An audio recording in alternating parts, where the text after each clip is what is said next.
Hello. So it was like 5 minutes before the hour. And I was like, okay, it's time to do this. And I'm gonna be early. This is the first time I'm gonna be early, like ever. It's gonna be so cool. I'm gonna be so proud of myself. And then I realized that this whole get up thing was still in the laundry. So yeah, one of these days, things will work out for me and the stars will align and I will be on time. I apologize. That's all I can do. Uh, Alright, let me get the chat up so I can see what's going on, y'all. And I'll get the links and everything. Yeah, so I've been working on editing the. I don't know, what are we calling it? I don't know if I've been consistently calling it the same thing, but the like a social media religion analysis thing that I've been doing for the Kirk thing. And I've been working on editing that, and it's looking really good so far, but there's still quite a bit to go. So probably it's gonna be out this week sometime. I'm not sure exactly what day, but I figured we'd take a little. Well, I would take a little break from that, and we'd sort of chill and watch something for fun that's a little different. And then I'll go right back to what I'm doing with the editing and whatnot. I've also been doing a little bit more research on the audio front. I know that Candace said something today about how there were donors that were allegedly at that event that allegedly came out and said that that's not something that Charlie said, like the whole I appoint Erica thing, that's not something that happened at that event that it's claimed to be at. So that's kind of backs up my findings as well and a lot of people's instincts as well. But I think even with that and with what we have so far, I think there's still more to it than just that last part because the sort of when I first started looking at it, let me get this chat up. When I first started looking at it, I sort of assumed that it was only the last part that was sketchy, and the whole first part was basically they went around and found other things that Charlie said, and they sort of stitched it all together to make a cute little like memorial thing or whatever. Uh, but now that I've been looking at sort of like preliminary findings of looking more into it, it seems like that was probably the case for some of the things, maybe. But I think there are a few more things that they added in that I haven't been able to find the source of. And so far, there are a few more things that I haven't been able to find. Uh, like the sentiment is there, like that's something similar to what Charlie said several times, but every single time that I found him saying it, he said it in a different order. And I find that sketchy too. So, um, again, it's possible I'm missing some transcripts that he said a lot of stuff over the years. So that is possible. But I think that it's worth looking into a little more and really break down every little piece of it because I've already kind of started on that path and I figured might as well finish. Even though it seems like there's now somebody, or allegedly other people backing up the fact that that's not something that he said and it must be somehow stitched together or GPT'd or whatever it is that we're calling it. So that's gonna be fun, but there's gonna be a little while too. Something else I wanna that future video is something else I wanna do for that is um some I guess some editing skills I need to pick up so that I can do a little bit more of like a show and tell and point at stuff that has to do with audio files. So I do have a plan for that. It just needs to be executed.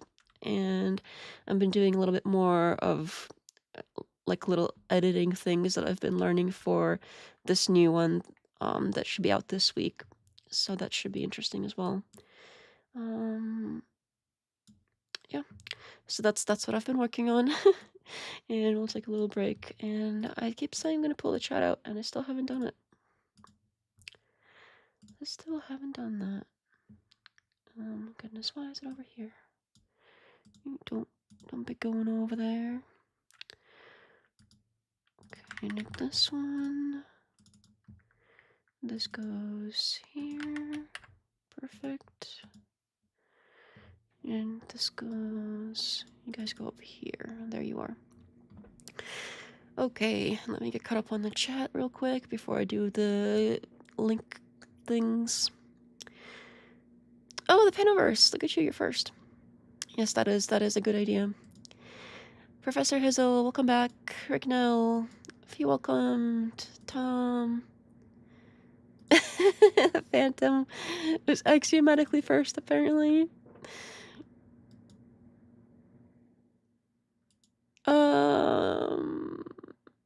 Is that a song? Oh, spicy. Okay.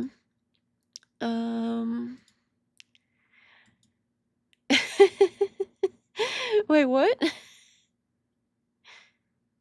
Oh, I thought, what are the kids these days saying? Mugging has got to be like when your looks do it for people or something, right? Is that like when you're so pretty that like you don't need anything else or whatever? Is that the sentiment there? 106 pieces of English in English. Yeah, that's I thought it was something like that. Like it was like you like stun people with your looks or something.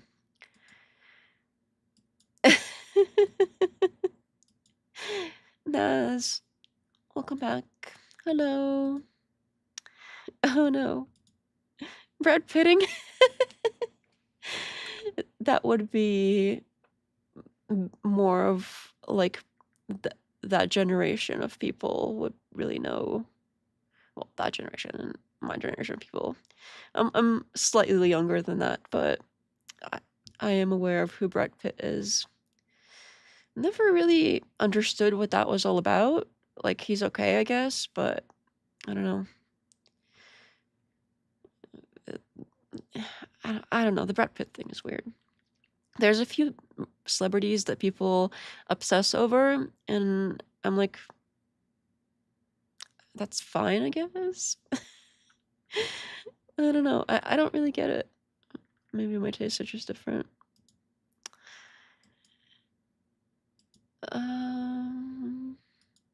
That's how Brad Pitt does. Like peacocking. Yeah, there you go. You got the acting cocky. Oh, you watched as well. Version clean just for us. Hello, Naz. We're flat earthed. Wait, what?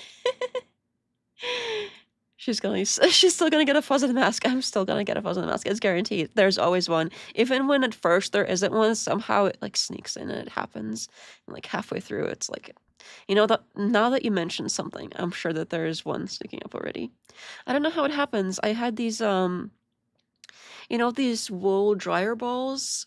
I put like 6 in the laundry.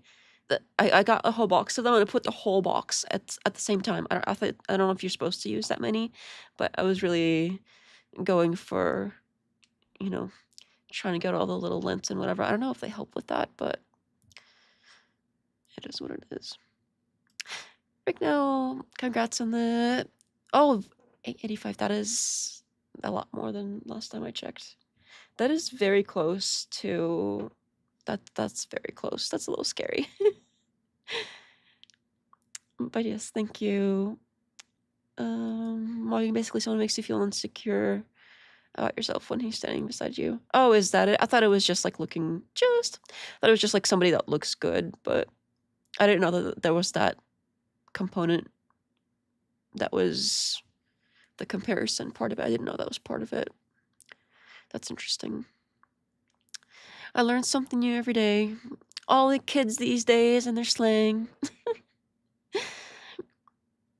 I thought mugging was stealing. It does sort of sound like something like that, because it's close to like mugging, and mugging is like to basically attack, and yeah. So it would make sense. It's a 1 letter off. All right. Let me get the link thing. Depends on the victim's self-esteem. Yeah, I didn't know that. I learned something new. I really thought it was only like, oh, somebody looks good, they're mogging or whatever. Shows what I know. Okay, let me get more links. I gotta get the links. I gotta do that, the link stuff. Should only take me about a minute, maybe two if I get distracted. Oh yeah, I just went on Twitter, and the Trump picture is still everywhere. I saw it, I think yesterday, the day before, and that's interesting. It's surprising that people are still cool with that, with the whole him portraying himself as Jesus, basically. I don't know if everybody knows what I'm talking about, but I just opened Twitter to post the thing. Let me pull my screen share thing up. I gotta do that too. But look at me, I'm getting distracted again with the link situation. Ah! Oh no. Sorry. It ran away from me. I know what I'm doing. Yeah, see, it's real quick. I'll show you when I'm done with the links, because I don't want to get distracted again. And I'm already getting distracted. It's already happening. I literally haven't even done one yet, and I'm already distracted. Something is not right with that. There's one. That looks okay. Oh yeah, I've been experimenting with the fonts and stuff. I really can't decide on one, because I really like the crazy fonts that are more persona style, but I realize a lot of them are really hard to read, especially at a glance for people, so I'm really trying to somehow figure out a balance between something that's easy to read or something that looks cool, and it's very difficult. I really can't decide. And I really want to decide before I go and change all of the other thumbnails again. So I want to have a style that is definitively picked out so that I can align everything to it. But I'm still stuck with the font.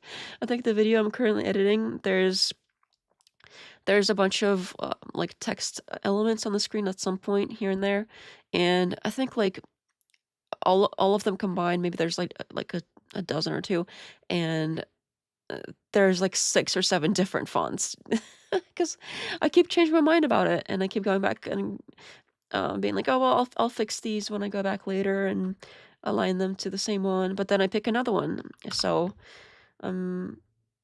yeah, it's gonna have to be decided very soon here, because I don't know if a font is even that important. Maybe I'm tripping over nothing.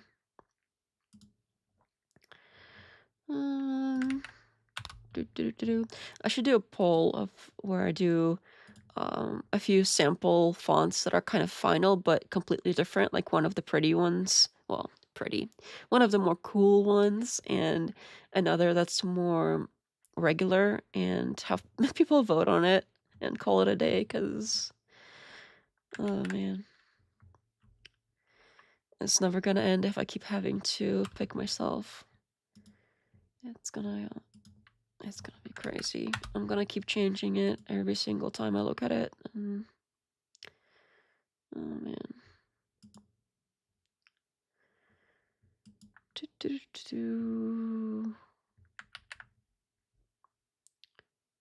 Oh, I put in the wrong thing. It goes in here.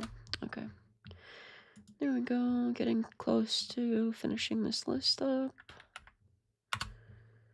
There's one there.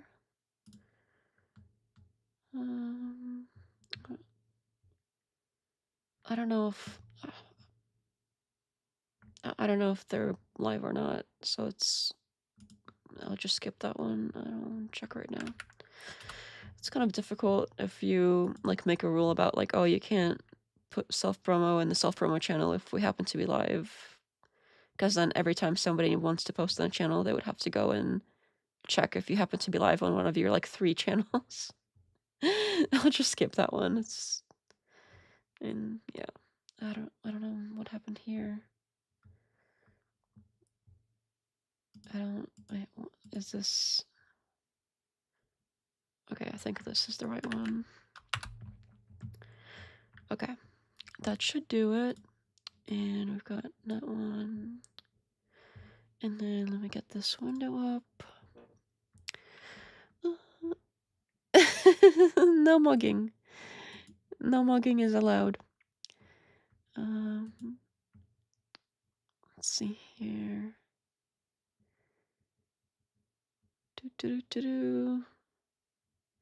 Just sometimes read the text in the top left corner as Unter. Wait, what? What's an Intermission? Oh, because of the font. Oh, I see what you mean, because the I is inside the... Yeah, because they're alternated. It's not consistent with the whole... Yeah, so this is the kind of thing... Yeah. See, because... Yeah, that's difficult. I can see why looking at it now. Because it's the white outline would be the O, because the other letters next to it are white, and you don't expect the letters to suddenly change color on you halfway through. So it's... Yeah, it's not easy to read for sure. And it's that kind of style. And even the ones that are consistent in color are still pretty difficult to read because of the variation in the shape of it and stuff. Hello, Gas Mask. Welcome back. A vote for Dark Monday.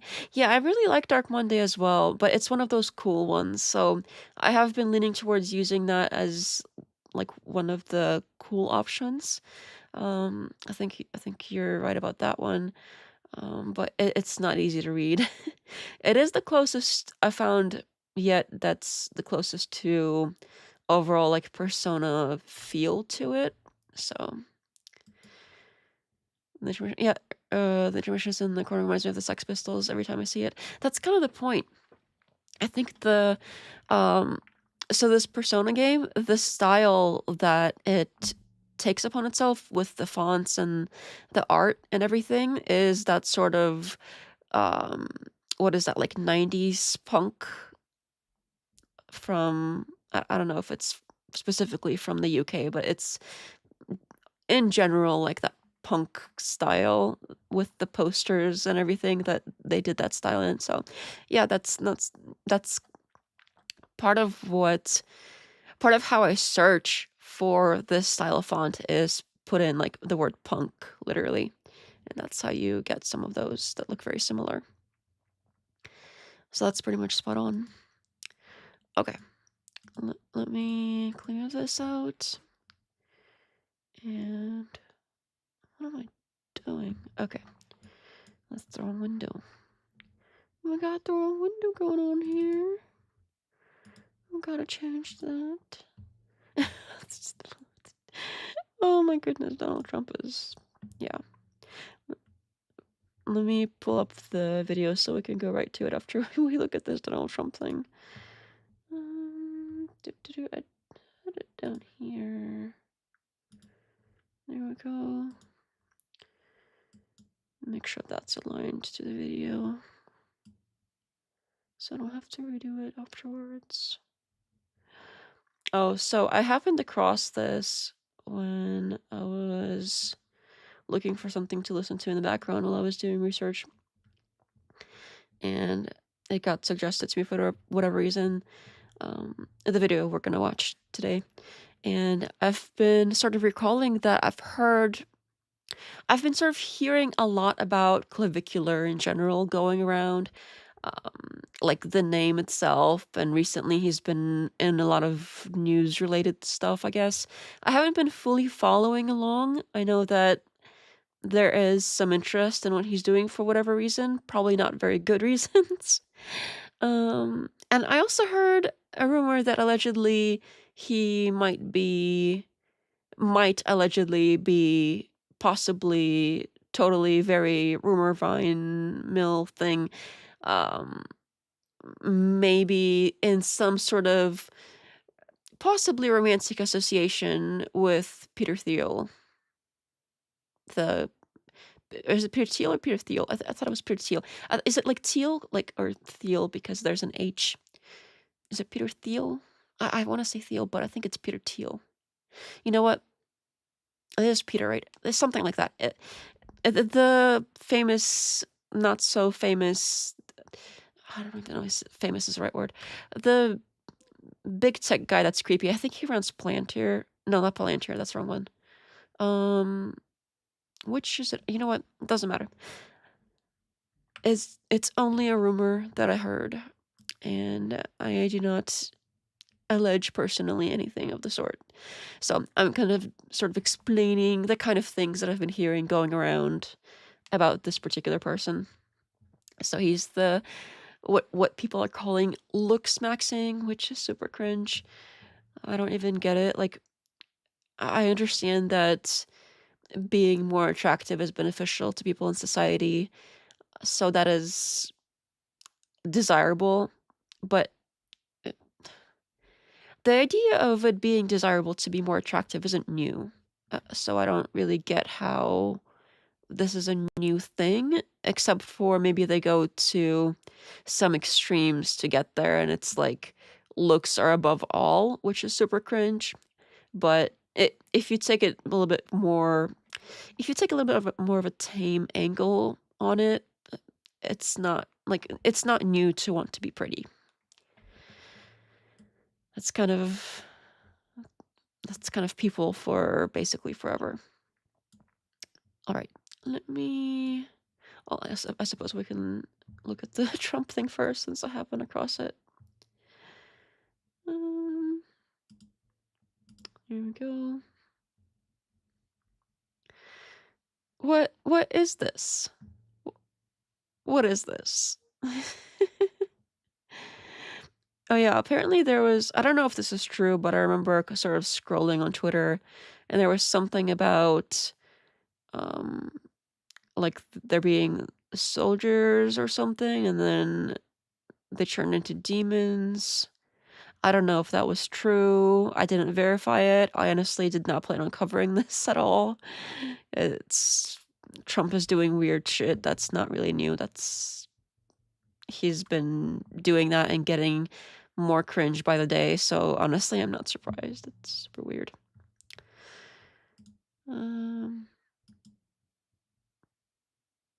Hello, resist oppression.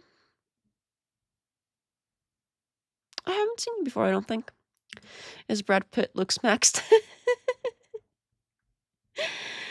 I don't know. I mean, again, I don't really see the appeal, but I'm still not super clear on what it means. Maybe we'll find out in this interview, because I think they're gonna ask him, like, what is this Looksmaxxing thing, and etc. So maybe we'll find out and learn something new today.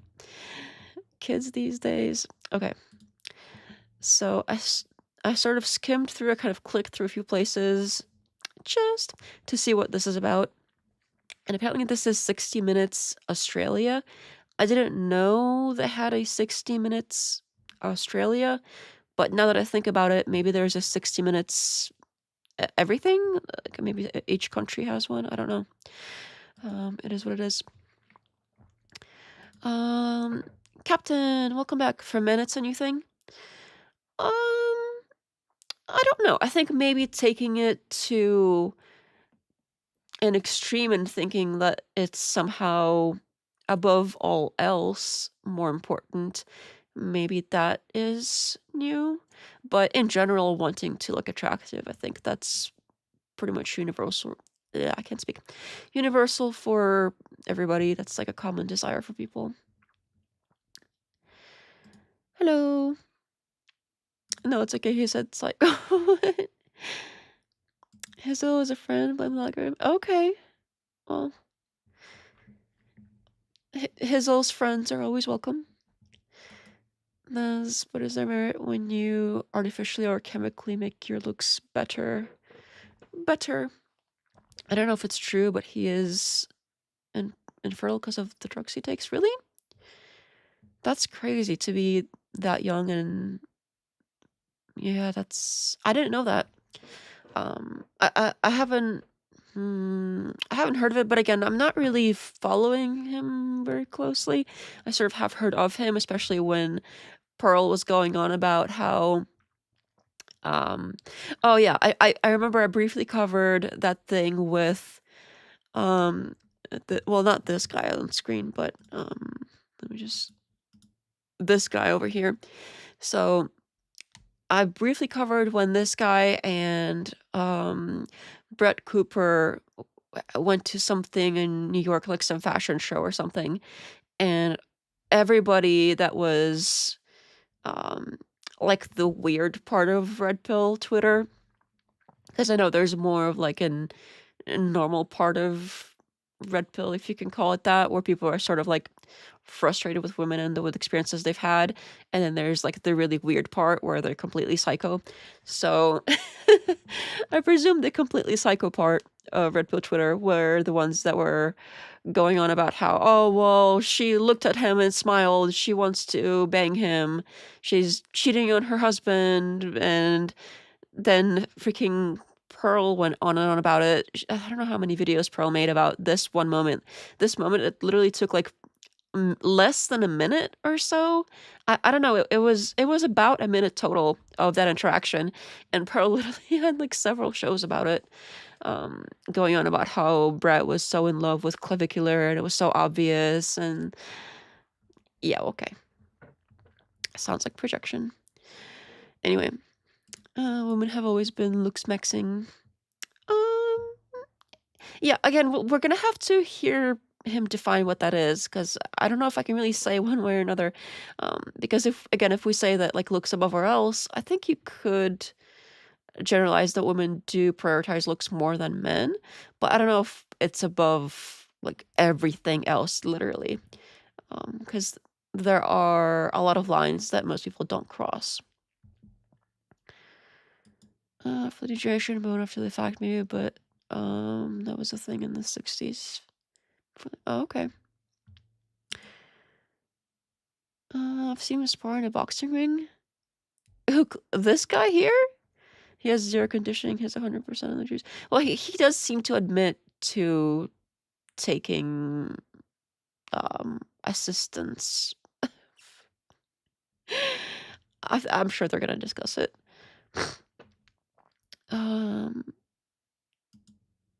Oh yeah, he's basically married to Brett Cooper now because of that eye contact. Pretty much. That's yeah. I forgot about that. They went to the altar and everything, and that what 30 seconds. No, I think there was a handshake. I think there might have been a handshake. I think the handshake. So when you take your hand and you shake another person's hand, that's basically like consummating the marriage. So by that logic, yeah, they are married and they consummated it and everything. So clearly, Monday evening. Hello, I'm happy to see you as well. Welcome back. In the 60s. Wait, what? Did I say 60s? I'm sorry. I didn't think I did. My bad. I might have misread. It said 90s. I thought I would have misread. I'm sorry. Oh, I'm sorry. I apologize. I've never heard a woman say she will try to work on her personality or game. It looks like that's a little sad that you haven't been around women that say that kind of thing. I mean, that's again, that's sounds like poor personal experience. Party time! Hello, Professor Hoodoo. Welcome back. All right, let's see what they have to say. Oh, when I was clicking around a little bit and sort of there was a few questions that I saw just to sort of see a gauge of what was going on, sort of what was being asked and stuff, sort of randomly here. And this guy over here, he's so like, how do I put this? Well, I don't know. We'll see. Let me play it again and see if I still feel the same way this time. All good? Ready to go? Great. Okay, no worries. Well, Clavicular, thanks for chatting to me. Yeah, no problem. Thanks for having me. What do I call you? That's my first question. You could go with Clav. Do you go by Braden? anymore? You know what I mean? He's like, he looks like he's, how do I put this? He's giving like police interrogator slash psychologist, but like sleazy somehow. You know what I mean? It's like, yeah, something in between. It's weird. Why do they both look CGI? I think it's just the very, very like high quality cameras that they have there. He seems very uncomfortable. Clavicular, it does seem uncomfortable. I immediately noticed that as well. It's so weird. But maybe he's nervous in front of cameras or something. Or it's this guy. Maybe this guy is making him uncomfortable because this guy is making me uncomfortable and I'm not even sitting there. Like he's got this like, so tell me why you're such a bad person. You know what I mean? Like it just seems like a dick. I feel like this is AI generated already. I don't know. I think if they were trying to, if they were gonna AI generate this, they probably would have made it seem a little bit more normal. I don't think we would have gotten the sort of like discomfort that we saw. Like, I keep saying like so much today. I apologize. I gotta work on that. Right here. You could. Like he's not. I keep doing it. Once I start, I don't stop. It's the worst, honestly. I'm so sorry. But I don't know. If it was AI, you would think he would seem more either normal or obviously on purpose somehow upset. But he seems. I agree. He seems uncomfortable. I agree with Phantom. He seems like he's. I don't know if it's the drugs he's on or what, but something is not right. Something is very wrong here. This guy has the expose your darkest, deepest secrets aura. Aura, yes.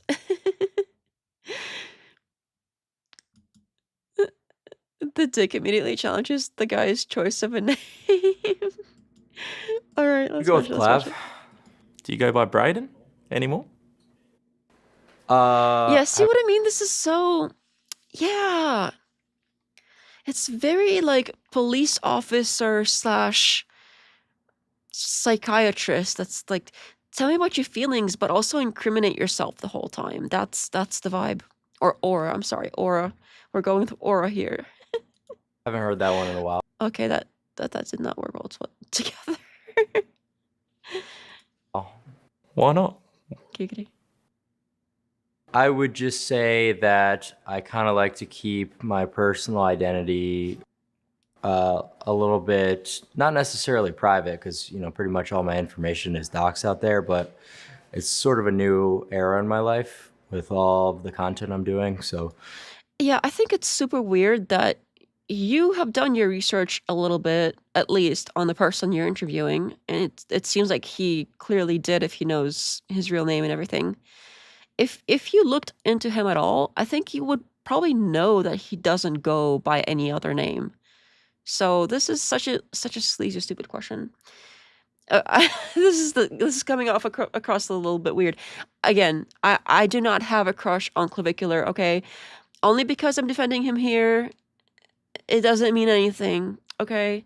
If you see me married to Clavicular tomorrow, it doesn't mean... Watch probably like, what? What? What? This chick? This chick has a crush on Clavicular? Watch her defending him every step of the way. She's got a crush. Oh my goodness. Of course the guy knew about the name. He's trying to something's wrong with me today. He's trying to throw Clavicular off his game. That is one of those tongue twister things right there. But probably only for me, not for normal people. I'm sure normal people can say that perfectly fine. And not mess up. Definite wants to shake his hand. Oh no! You're on to me! In all seriousness, this he's like a child. Anyway.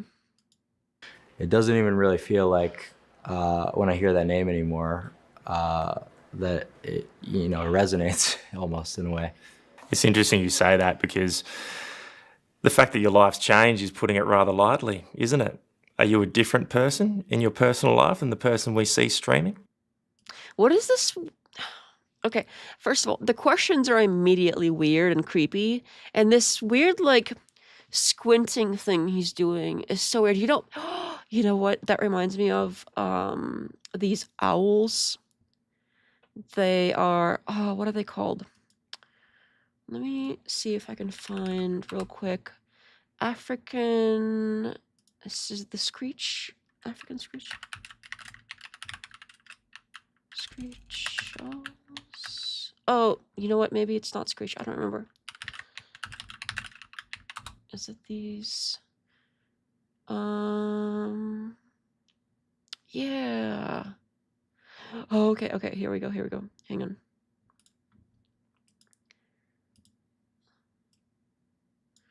This is what that guy reminds me of.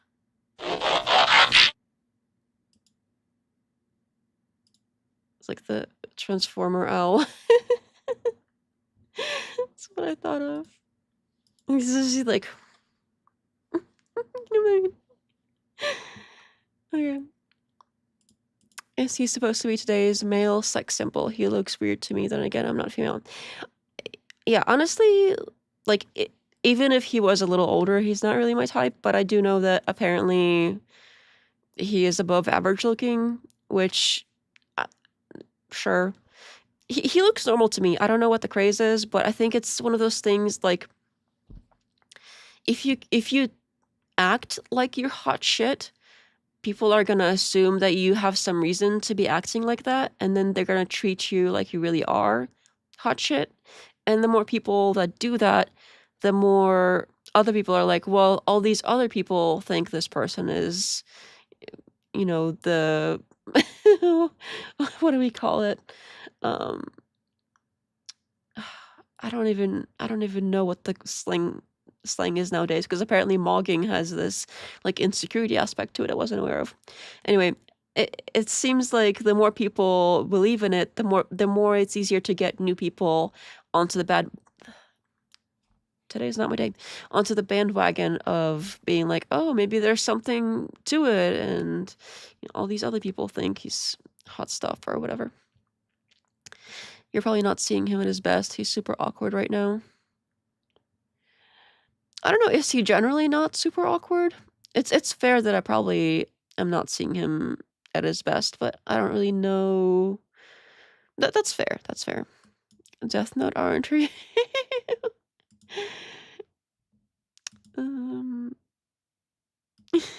So, alright. In these interviews, they go over what they're going to cover, yet interviewers often switch questions to make the subject appear slow or hiding something. Yeah, I wouldn't be surprised, because he did not seem like he expected that question, especially right away. It's meant to throw him off his game. Again, I'm not trying to defend the guy. I think he's super cringe and whatever, but he's still, like, a younger person, and as the other guy is clearly an older person, so you would think he would have a little bit more of, like, an understanding, like, everybody when they're younger, maybe not everybody universally, but most people when they're older, when they look back on how they were when they were younger, most people cringe about, like, something that they did, or something that some aspect of themselves or their personality that they used to have that they grew out of. So, I don't know. That's why if it's young people and they're sort of cringe, I'm still gonna probably criticize them if it deserves criticism. But it's I don't know. I'm more inclined to give them more of a pass. Like, maybe he'll grow out of it if he's allowed to. The problem is, if somebody's that famous, and especially internet famous, they may not be allowed to grow out of it, that is. So that could be difficult. It's like how child stars of, like, Disney, child actors, how they tend to get all messed up when they're grown up. it might be something like that. People are not meant to be, especially young people, are not meant to have this experience of being so watched all the time and famous, so it messes people up. I have no idea if he's always awkward or not, but I can't assume this guy would be worth interviewing if he's always this awkward.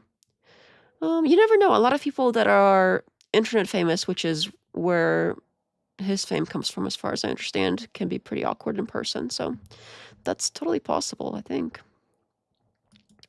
Depends on people who are around him IRL. Yeah, and if you only hang out with people who are also internet famous, you're pretty much gonna... the prognosis is not good. Just sort of, kind of, like, you know, with all of the relevancy and just the fact that I can't even really go outside anymore without like security teams and stuff. No, it's a different lifestyle, but I'd say I'm generally the same person. Just different mission, I guess you could say. What is your mission? I think that See, like, I think that's a fair question. I said later again. I apologize. I think that's a fair question, but the way he said it is like, oh, mission? What do you mean by mission? What is your mission? He's doing that owl thing. I don't know, it's... young men are arguably living in the worst dating market that has ever existed, with how bad hypergamy is, with you know, a lot of the tendencies of modern women. So I would say it's kind of my mission to not only raise awareness to this, but sort of bring about a solution. Raise awareness. Okay, I'm glad he went to bring about a solution. I would be interested to hear what his solution is, but if this is such an obvious, huge problem, I don't think awareness needs to be raised. It seems like if there really is an issue here, people have to be pretty aware of it, right? Or it's not exactly as you described. I don't know. This seems very like...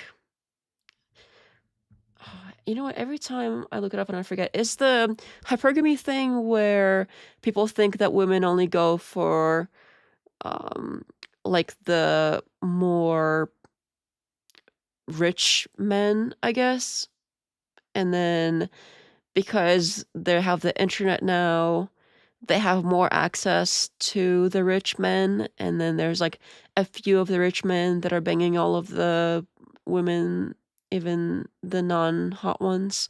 I think it's something like that. I'm not sure. If somebody wants to remind me, that'd be cool. But yeah, I mean, okay. It's a silly word for this, for what this young man does for a living. Did I pass the Zoomer slang test? I think you got the mogging one at least. You knew more about mogging than the rest of us, so I think you passed for that alone. So he's a decent-looking artist whose fixation is online literature about relationships between sexes. Cool. He doesn't care. He exploits that same culture he criticizes for his own gain. Yeah, again, from the little that I have seen of him, he seems to be, at least, I don't know if he's really doing it, but he seems to at least be sort of bragging about banging all the chicks. If he really goes that way, we don't know with the Peter Thiel situation. Possibly, allegedly, rumors. I don't know. I don't know for sure. Honestly, I don't know. But I don't... It seems kind of sad. Alright, well, let's give him a chance. Instead of just the typical red pill complaining and that sort of thing that you see. I knew this would happen. I'm struggling to understand exactly what you mean by any of that. What is your opinion of women? What is my personal opinion of women? Well, I don't really think that's even relevant to the point I just made. I would say that it's all pretty statistically backed, right? So we take a look at, you know, all the stats that are released by like the online dating apps and how the bottom Why can't you? Is that a difficult question? What's your opinion about women? Well, I don't think that's important. It's not like he's asking you like the meaning of life here.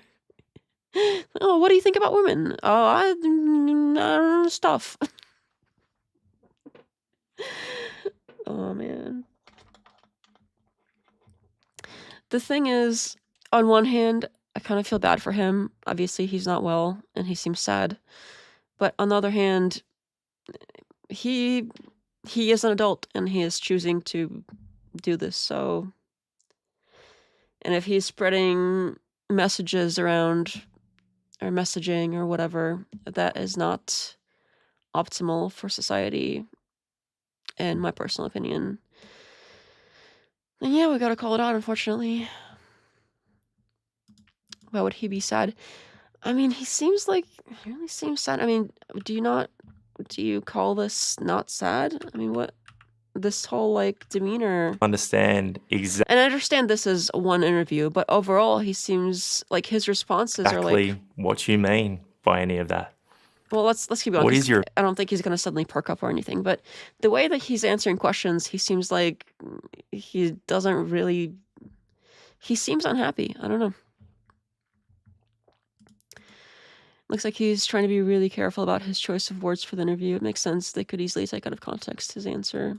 Yeah, that's possible as well. I know 60 Minutes is kind of known for being shitty about that. They do tend to do that. I think they try to. Was it Trump that they did that to a few years ago too?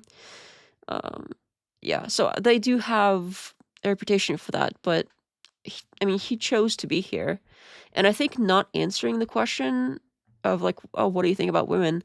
That's an easy question. That's not like I would think that's an easy question. Again, he's not asking about something complex philosophically or whatever. It's like, oh, what do you think about women in general? I don't know. I don't think it's that difficult. And him not answering honestly seems worse than him giving any sort of answer, unless what he really wants to say is super awful. Because that's what we're left to guess, like, what is it that, why doesn't he answer a question that's that simple? Like, what is so bad about his opinion of women that he doesn't want to say it? Either that or, like, what's going on here? So, if he's trying to be careful about the things he's saying, he's certainly not being very careful about the impression that he gives. So either he wants to give off that impression, or he's maybe not as careful as we think, and he's just out of it. He's having a conversation, has a rather serious resting face, that's all. Def, examination, hello. Welcome back, nice to see you. I don't know if it's, I'm not saying it's his face, I'm saying it's like the things he's saying and the way he's saying it seems kind of like he's not really happy about it, but we'll see. We'll let him talk. Maybe it will be different. opinion of women? What is my personal opinion of women? Well, I don't really think that's even relevant to the point I just made. I would say that it's all pretty statistically backed, right? So we take a look at all the stats that are released by like the online dating apps, and how the bottom 80% of women are going for the top 20% of the profiles on there. So even that's enough to kind of justify that hypergamy is a real thing, and that Your sample size is people who do online dating, though. So again, I really want to hear a definition of hypergamy if it's different from what my idea of it is, because so far, just the idea of somebody would want to go after the best they're gonna get, that's not really controversial. Like, people in general want to date whoever they can get that's the best that they can possibly get in general. That's not even a women thing. I'm sure that if you get a man and you're like, well, do you want to date this chick or that chick? And this chick is way hotter than that chick, he would pick this chick. So I don't understand why that's, if that's all that hypergamy is supposed to mean, I don't understand what's controversial about it. That's normal human behavior. Everybody does it. If there's something else to it, please explain, because I need more context on this, I think. And I just realized my face is like in his face. It's kind of weird. Let me fix that. I forgot to move myself. That's kind of the one downside of having this view here. Put myself kind of in the middle there. Sorry about that. Why nobody say nothing? You gotta tell me these things. Watch, I'm gonna be like in the other guy's face once they switch the camera over. We'll see. Okay. Online people only know online people, unfortunately. Cringe, fumble, cinder. He harming me. Oh, that's clever. Which app is the best? Oh man. Oh, that would be Hinge. I've heard of that. I've never done Hinge before. It's kids these days and their apps. Yeah, there is something going on that's horribly wrong with society. What do you think that is? Well, it's like I just said, it's female hypergamy. To the uninitiated, and let's be honest, probably the rather confused among us, can you explain to me what Looksmaxxing is for you and what it does for you? Why doesn't he ask what hypergamy means? Because I know that I'm not alone here and being confused about that and why it's only women specifically that are doing this hypergamy thing and like why exactly it's so bad. It seems like okay. Besides being kind of creepy, this interviewer is not doing well so far. It seems like he's sort of just trying to throw the guy off his game, which he seems to be doing a good job of, but that's not really what people want to see. At least that's not really what I want to see. I'd rather see real questions that sort of follow up on each other, that turns into a conversation. I don't really want to see some guy sort of like harass a kid the whole time. That's super.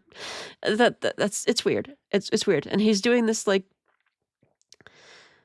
this weird like cop slash psychologist combination that's trying to incriminate him the whole time. That's what I see. I can't unsee it. It's immediately kind of the sense I get, and that's not going away. So that's, as far as interviewer goes, it's not going away. He seems to really want to get this guy for some reason, and it's weird. Like he's coming across really like he's really trying to trip him up, and instead of really following up on anything that he's saying properly to get more of an explanation, to get more of a conversation, he is sort of randomly throwing out questions about things that are related to this guy. It's weird. I don't know what else to say about this. This kid isn't the brightest. He put on social sites that he was going into a nightclub with a fake ID. The cops saw the post and went there and arrested him with drug. Oh man, that's sad.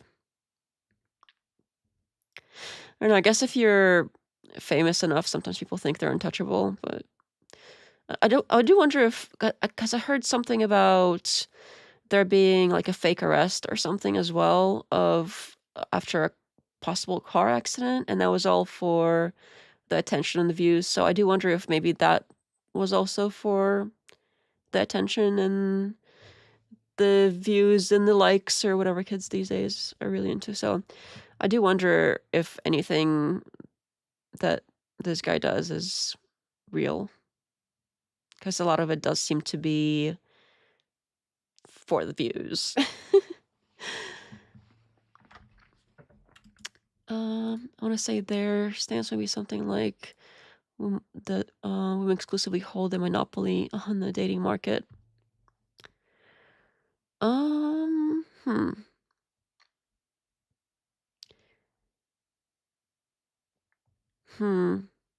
Yeah, I don't entirely disagree with that, honestly, because women do tend to be more picky and men tend to be less picky. But I wouldn't go as far as to say that I wouldn't go as far as to say they hold the monopoly, like full control over it, because if if the men don't want to pick from what they are like presented with and they really want something better, they could still like they not that you can't really like force people into liking you if they really don't. So if it was all up to women of any sort, you could get like the worst, most like ratchet lady in the world, and she could have her pick of almost anyone. And I don't think that's really the case.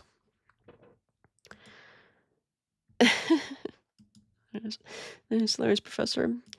Because they can pick and choose from a lot of men on the dating apps, and incel types are at the bottom of the totem pole. This kid takes Adderall, I think. At 17, I've got to say with these kids. All right.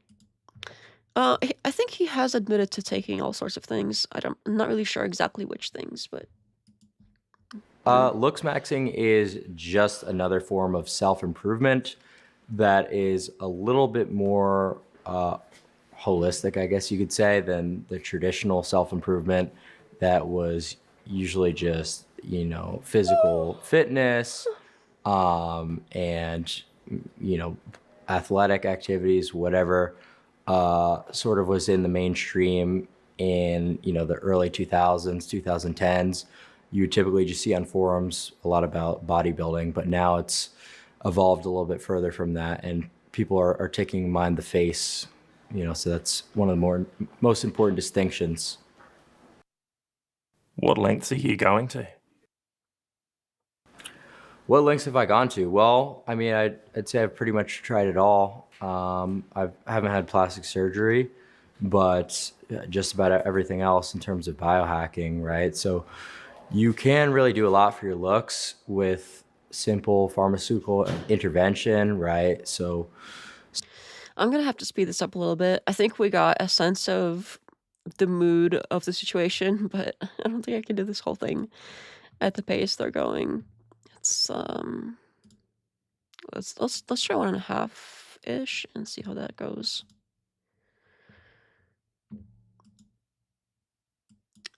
Oh, the crystals and the roids living lab. Damn. Okay, that's extreme. stuff like TRT, you know, stuff like taking an aromatase inhibitor so that your growth plates stay open longer, all these sort of things, if done properly at certain parts of your life, you know, specifically during puberty, you really can sort of overcome a lot of your genetic limits, I guess you could call it. You promote what some would consider rather extreme methods, though. Can you take me through in detail what your routine is and what you've done from a young age? Well, my current routine, well, just running through sort of a list of like my stack, my protocol. That would take a little while. I mean, it's like, do you want me to send you a PDF? You know, because it's just a lot of people ask me that question, and like I don't really think they realize like how long it would take for me to just run through a list of like a million pharmaceuticals. So let's just say it's a lot of biohacking, and I wouldn't really want to, you know, just say things without specifying what they are, what they do, the risks that come with them. Because if people just come on and watch this interview and see this crazy stack of pharmaceuticals, you know, they might assume that, you know, you're crazy for one. And also, if they try to replicate that without a really comprehensive knowledge on like how to use them properly, how to mitigate side effects, it could actually do them a lot of harm. Oh, well, let me ask you this then. Can we run through a few things? When did you start taking testosterone? When I was 14 years old. 14 years of age. Mm-hmm. What possessed you to start doing that? What possessed me to start doing that? Well, I would say that one of the main reasons I started was a lot of people on forums and were sort of talking about this. And just from the objective point of view that there's no reason for me to go to the gym and work out in any way other than the most efficient one, and that was with anabolic steroids. So it's sort of like a cheat code, and that's how I thought about it. What about bone smashing? I've heard you speak about that. What does that involve? Well, it's exactly how it sounds. I mean, you're just creating microfractures. Am I really stupid right now? I thought testosterone was different from like the HGH and stuff like that. I don't know these things, so I'm gonna have to look it up. But let them. In specific areas of your face, and the idea behind it comes from Wolff's law, right? So when you break down a bone, it grows back stronger. So you're intentionally creating these traumas, typically on your cheekbones, your chin, wherever, in order to grow your bones. And meth. I've seen you say you take meth. Do you do that for your appearance? Not anymore, but I have previously, yeah. Why would you do that? Why? stimulants suppress your appetite, and that is a stimulant with a very long half-life, meaning the suppression of your appetite lasts the entire day. So to go back one, just to clarify, you take a blunt instrument to your face and repeatedly hit it. What does that achieve? I'll typically use my fist. What do you get out of that? That just sounds like you're doing damage to yourself.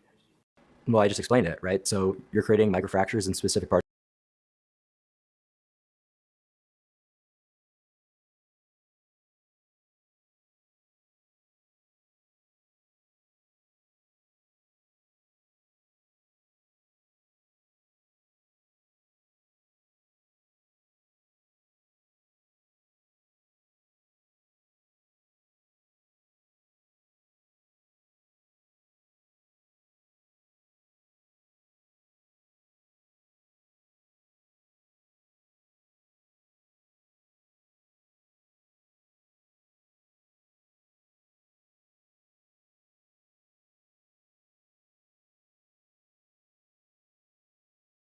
Oh, I'm sorry.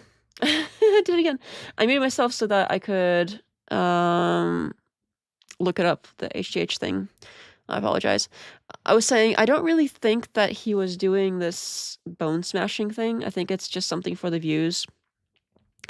That it's something that you basically it's something like that sounds extreme, and people are like, "Oh, what is that?" And you make people look. And that seems to be his whole shtick, is to make people look. I don't know if we want to take this into like like physically look, but in general, like pay attention to him. It's like an attention thing. I don't think that he really was out there with a hammer literally breaking his literal bones. And not that that would do anything positive. Like, okay, I'm just saying, it's not. I don't believe him. I think this is an attention grabbing thing. I don't think he's actually doing that. Actually, unfortunately, he wants shortcuts rather than discipline. He takes the test and Anavar. I've never heard of that. The Anavar thing. I'm not sure what that is. And thanks for letting me know that I was muted too. I appreciate that. When I saw this one, I was like, oh no, what did I do? Oh no. Thank you for that. Deaf no sound. Thank you. I apologize. I'll try to be more careful. I was like, oh, I'm gonna be nice and mute the microphone. That way when I go tucka tucka tucka tucka on a keyboard, it's not gonna be annoying. And then, of course, yeah, so much for that. So apparently testosterone is a steroid, specifically an anabolic androgenic steroid. It's natural when your body makes, but synthetic versions are what people use to sort of cheat. Okay, cool. I didn't know that. I learned something new. I thought it was a hormone, like how estrogen is a hormone. So I thought it was that, but I didn't know it was this. Don't know nothing. See, like, but HGH is also human growth hormone. So that seems like, I don't know biology. I haven't looked into this at all, ever. I've had no interest whatsoever in any of this. So I apologize if I am uninformed about this particular topic, but that's good to know. So that is apparently steroids, but you can do testosterone or you can do all this other stuff. Apparently stimulants are also a thing, but that's for the performance stuff. That's yeah. Wow. That explains the whole crystals thing, I'm assuming, because of the stimulants on this list of how people use to cheat. Sort of cheat. I don't know if it's really... I mean, yeah, I guess it is technically cheating if you use it to get ahead in a sport. But then there's also some sports that I'm aware of that are like bodybuilding. Isn't bodybuilding basically accepting of this sort of thing? And if you're not doing it, you're doing it wrong or something. I know that most sports look down upon it, but there's some out there that, yeah, I don't know. But that is, it's not unusual to sort of be roided up, but I am concerned about how young he was when he started and what kind of side effects he got from that, because it's not all good. Like, there are side effects as far as I know, and to start that young, that can't have been. I don't know. That's 14 is too young, I think. I think if you are gonna do something like that, it's a free country, whatever, but not when you're a kid. Like, you may be right that this is all just an attention grabbing thing. Def not, if you did bone smashing, would never know until 10k subs, of course. Well, you really would never know, because if you don't know what the before looked like, and I did bone smashing, and I came out, like, mogging everybody. I'm using the new word. That is how you use it, right? I think. I'm not sure. Kids these days. And I came out and I started mogging, you would be like, bone smashing. But no, you wouldn't, because you could assume that I did bone smashing, or if I did bone smashing and it messed me up so bad that I came out looking like potato, and then I can blame the bone smashing. So you never know. Either way, you can blame bone smashing for any outcome. Like, you could be like, I smashed my bones wrong, and now I look like this. It's all Clavicular's fault. Either way, it's his fault. Whatever it ends up being, it's gonna be his fault. Good point. Mogging is correct. Oh, good. Okay, I think I'm doing it right. They.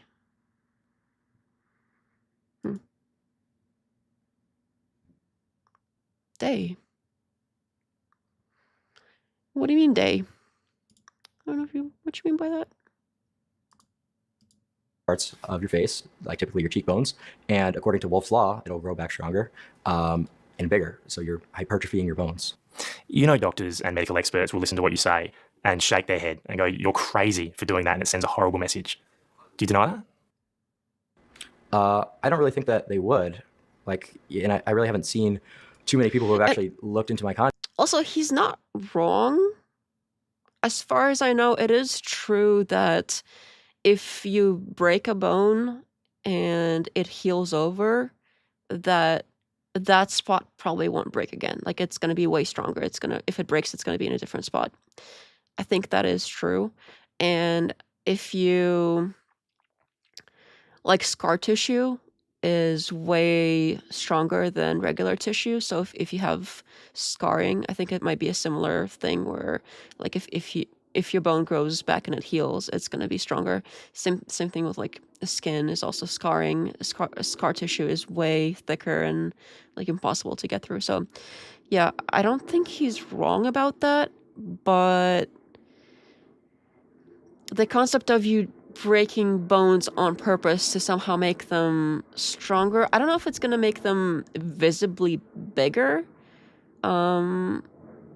Maybe, like, on a microscopic level, it might be, like, slightly, like, a little bit of a raised area. I'm not sure. I would have to look into it.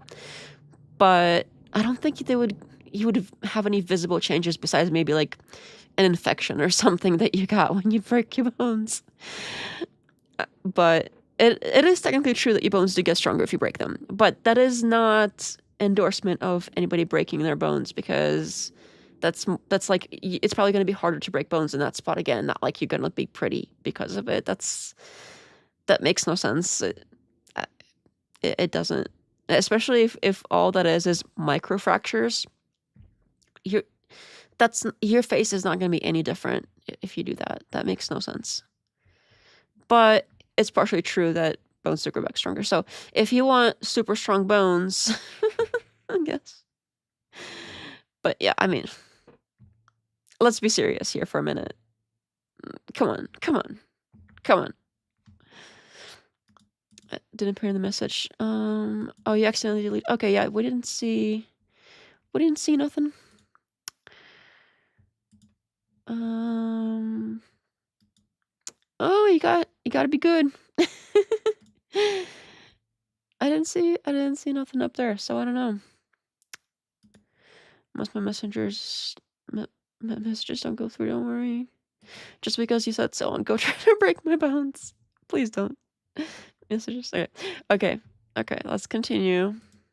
Content and the specifics beyond just reporter headlines and out of context clips with people really disagreeing with my actual unironic Looksmaxxing advice. Now, obviously with me being a full-time streamer, sometimes jokes are made or recreational things will be used that don't pertain to Looksmaxxing, and that could sort of be thrown into the loop. But in terms of like all these peptides and that kind of thing, I don't really think that many doctors would disagree. I would say that most people are coming around to taking peptides. Most people are coming around to GLP-1s, and the percentage of people who are taking them has grown rapidly. Have you suffered any side effects from what you do? Not really, because like I said before, if you actually, do comprehensive research, you know how to mitigate these side effects. Like testosterone could cause your hair to fall out, but if you take something like dutasteride, which is a 5-AR inhibitor, then you're not going to have any issues with that in most cases. I've heard you describe yourself as infertile. Is that true? I haven't officially been tested, but I've just been kind of going based on my anecdotal experiences. But yes, that is extremely likely due to the fact that I've been suppressed for a very long time because of my exogenous hormone usage. Then why on earth is it worth it? Well, first of all, that's... What does he mean by that? Sorry, I don't really understand what he said here. But yes, that is extremely likely due to the fact that I've been suppressed for a very long time. What does he mean by suppressed? I don't get it. Because of my exogenous hormone usage. Then why on earth is it worth it? Well, first of all, that's honestly like a pretty mog side effect if you think about it, due to the fact that it's extremely easy to restart your fertility with fertility drugs like HMG and HCG. Mogging. What do you mean by that? In that context, I just mean it's awesome. It's good. So it seems like it depends on the context. Kids these days and their crazy words. It's probably a side effect of something he's taking. When you're infertile, I don't think you can see it. You need lab tests to prove it, I think. That is likely, yeah. But it sounds like it's possible that is the case. Watching your content is like learning another language sometimes. You talk about ascending, mogging. Can you explain to me what that means? Ascending is just getting better looking, so Looksmaxxing, and mogging. I guess there's sort of a lot of contexts that it could be used in. Like for example, I just said it's a mog side effect, but generally has a positive meaning behind it. So you could mog someone, and, you could height mog them. You could be taller. So it typically means like outshining someone in some regard. Are you mogging me right now? In what metric? Any? Status mogging. What do you mean by that? I mean, like I might be status mogging you, maybe. I don't know. You're fine. Like potentially money mogging. Who's to say, right? I don't know. But like those are different types of mogs that you could achieve on someone. It doesn't only pertain to looks, right? So wouldn't you have to know if you're mogging someone? You would have to either you would have to know you're doing it, or other people would have to know you're doing it. You can't like secretly mog someone. Because if nobody knows for sure, then how do you know? Then you could be the one getting mogged, but you could think that you're the one mogging if nobody knows for sure who has the higher stats for whatever property, right? That makes no sense. Either everybody kind of knows who has the better thing, or you don't, and then nobody's mogging anybody, so... This is a little silly. I'm not reading that. But that's why I didn't elaborate further. Maybe to that's I would guess so, that if you keep doing things that would produce a child and no child gets produced, and it's not like the woman isn't the one that is taking birth control or whatever, then I guess I could see how one would come to that conclusion. Is the Mogger in the room with us? I don't think they're people who do magic in Harry Potter. I think those are muggles Is Muggle is Muggle a thing? Is that the thing? I don't know. I haven't. I've seen Harry Potter, like one of the original movies when I was a kid, but that's about it. Don't hate. Mugging requires a mind. Let's get Andrew Wilson to debate Looksmaxxing.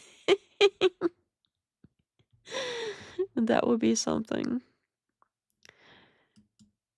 I remember the term they used in the movie. Yeah, Muggles. Muggles. I think it's Muggles.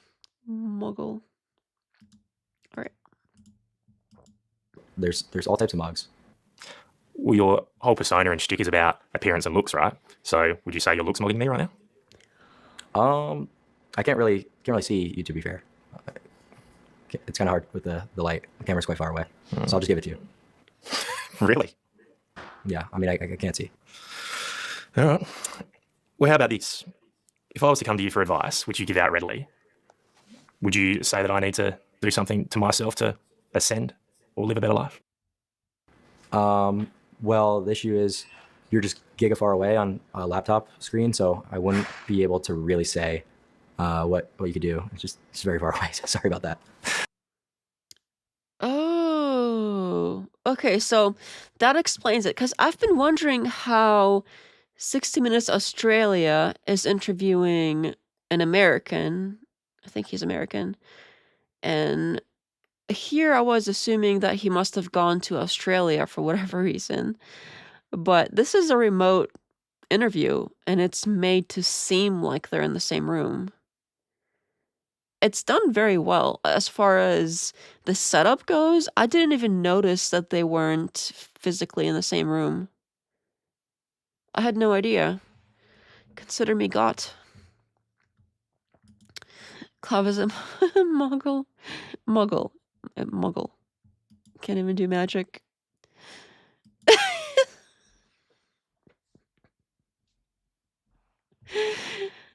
You guys. His one don't work. Oh no. It's not in person, yeah. Explains some of the awkwardness. That does explain some of it. Because if he's sort of sitting there looking at a laptop screen super far away, and there's a bunch of cameras in his face and lights and stuff, and there's some guy like on the other side mean mugging him, because that's what mean mugging I think used to be, at least, is like when you are like looking at somebody in a rude way, like your face is like mean, because your mug is like your face. At least it used to be. They probably edited out any delay or lag issues. That's probably true. Especially nowadays, there's probably not even that much lag with the technology today. And speeds and whatever. But yeah, that makes sense. Because why would he... It took me this long to realize they weren't even in the same room. And he had to say something about it for me to even realize. The interview still looks back. Yeah, I mean, what is this like? Oh, would you? Are you more handsome than I am? Like, what is? Okay, this guy seems like he thinks he's hot shit too, and he's trying to compete with like a child, because he's what, like 50? I don't know. And the other kid is like a kid compared to him, and he's trying to be like, oh well, do you think I'm more attractive or you're more attractive? That's what he's asking. In other language. It's so weird. It's more the constant smiling and smirking. Yeah, that too. Yeah, absolutely. And the questions themselves. I think it's a combination for sure, but the constant, that weird, kind of how I was saying earlier, the sort of mix between a cop and a psychologist that's trying to get you to incriminate yourself. That's like, it's like, I've got you now, you know? That's kind of the sense I get. I agree that the weird smirking is so weird. He just wants to feel included. It seems like it.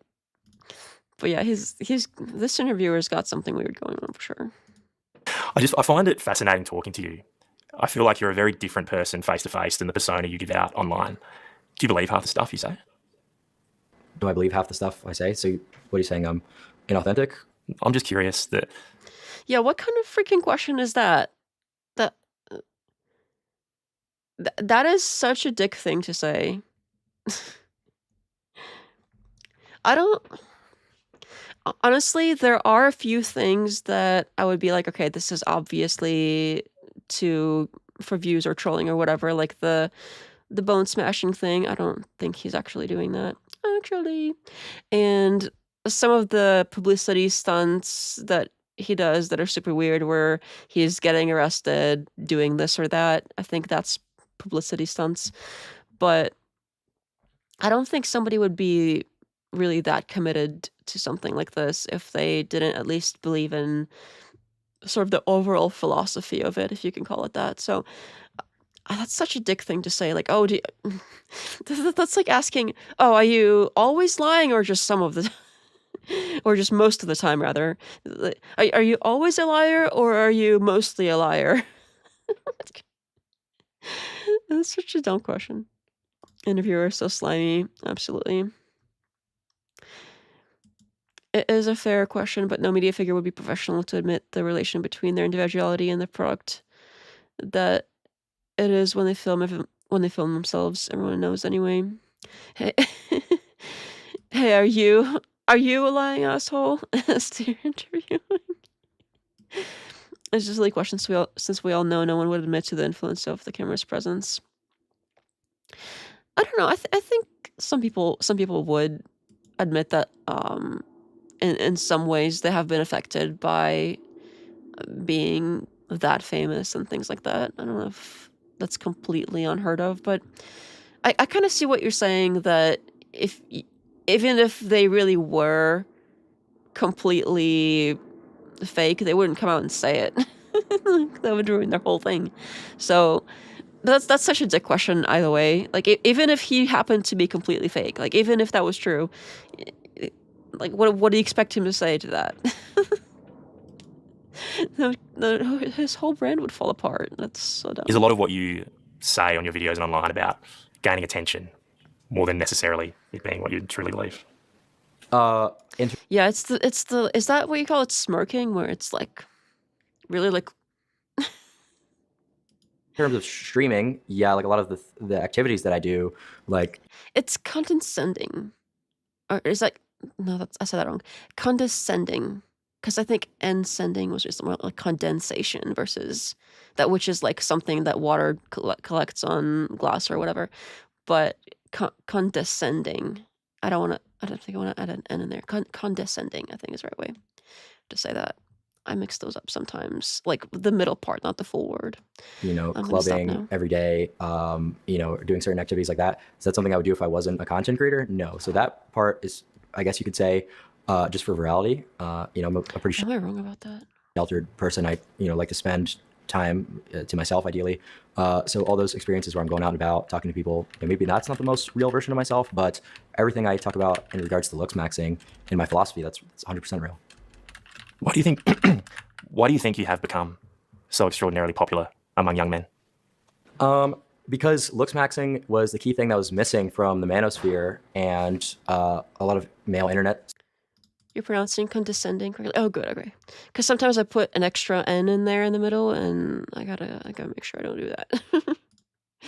Thank you. Cases, and it's kind of the answer, right? So you could overcome a lot of disparities by becoming rich, by becoming famous, or whatever type of success.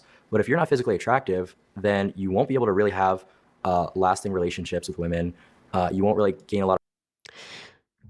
I'm confused about this because he would consider himself physically attractive, right? And like he's gone to all these lengths to be so, supposedly. And here he is. Does he have those lasting relationships? Because from the little bit that I've seen of him here and there online, it doesn't seem like it. So if the goal is to have lasting relationships, it doesn't seem like that's what's going to get him there, because he supposedly got the looks now, and he supposedly has the chicks, but he doesn't have that lasting single relationship. It's more like, from what I can tell, at least observing from a distance, sort of here and there, it seems like he's got a bunch of chicks that he's banging, and that's about it. I'm not seeing like a committed relationship of any kind. I don't know. If that's the goal, he doesn't seem to be doing it right. A lot of respect from people around you, and you're treated differently right off the bat because of something called the halo effect, right? And that's a horrible thing to have to overcome your whole life if you're not genetically well off. See, now, I would disagree and make the argument, Clav, that character, personality, maturity, I think all of those things matter, the character and the personality and everything, but I don't think Clav is wrong here. I think the first thing that people, the first experience people have of most people is what they look like. So I don't think he's wrong. I really don't. I think that other things are important. Like, I think that it's probably more important, like your character and personality and what you believe. I think those things are more important once you know somebody. But sometimes people, i- if you go out in public and you see somebody across the street, the first impression you have of them is how they look. And people can't help it but judge based on looks. I don't think that's something that I think we're hardwired to do that. I don't think it's fair. I would prefer that not be the case, but I don't know if we can get away from it. I think that we can try to do all these things and put more importance on things beyond it, but that is still usually the first impression of a person, and first impressions do count quite a bit. So I don't think I disagree with Clavicular on this one. I would prefer it not be that way, but I think he might be right about that. intelligence are far more important than appearance. Do you think I'm wrong? Well, bingo, there it is. But those are all perceived entirely differently, once again, based on your looks. So you're absolutely correct. You're just forgetting that key piece of nuance that is kind of the reason that my message resonates so well. Do you think that sends the wrong message to vulnerable, insecure men? I think it's a hard thing to hear at first. If you're someone who is genetically not good looking, if you're telling them that the world revolves around being good looking, because now they have to overcome this seemingly impossible obstacle in their life and potentially, do all these pharmaceutical drugs, get plastic surgeries, whatever. But this is true, and we have a lot of data to back it up. So how people respond to this sort of brutal reality is up to them. But yeah, you're certainly right. It could send people into spirals, give them severe body dysmorphia, whatever. But it's just a reality pill that needs to be out there. But see, I disagree, Clav. I don't think appearance is as important as you're suggesting. Do you think that if you were bald, if you were fat, that you would be doing this interview, that you would be a journalist? Yeah, I do.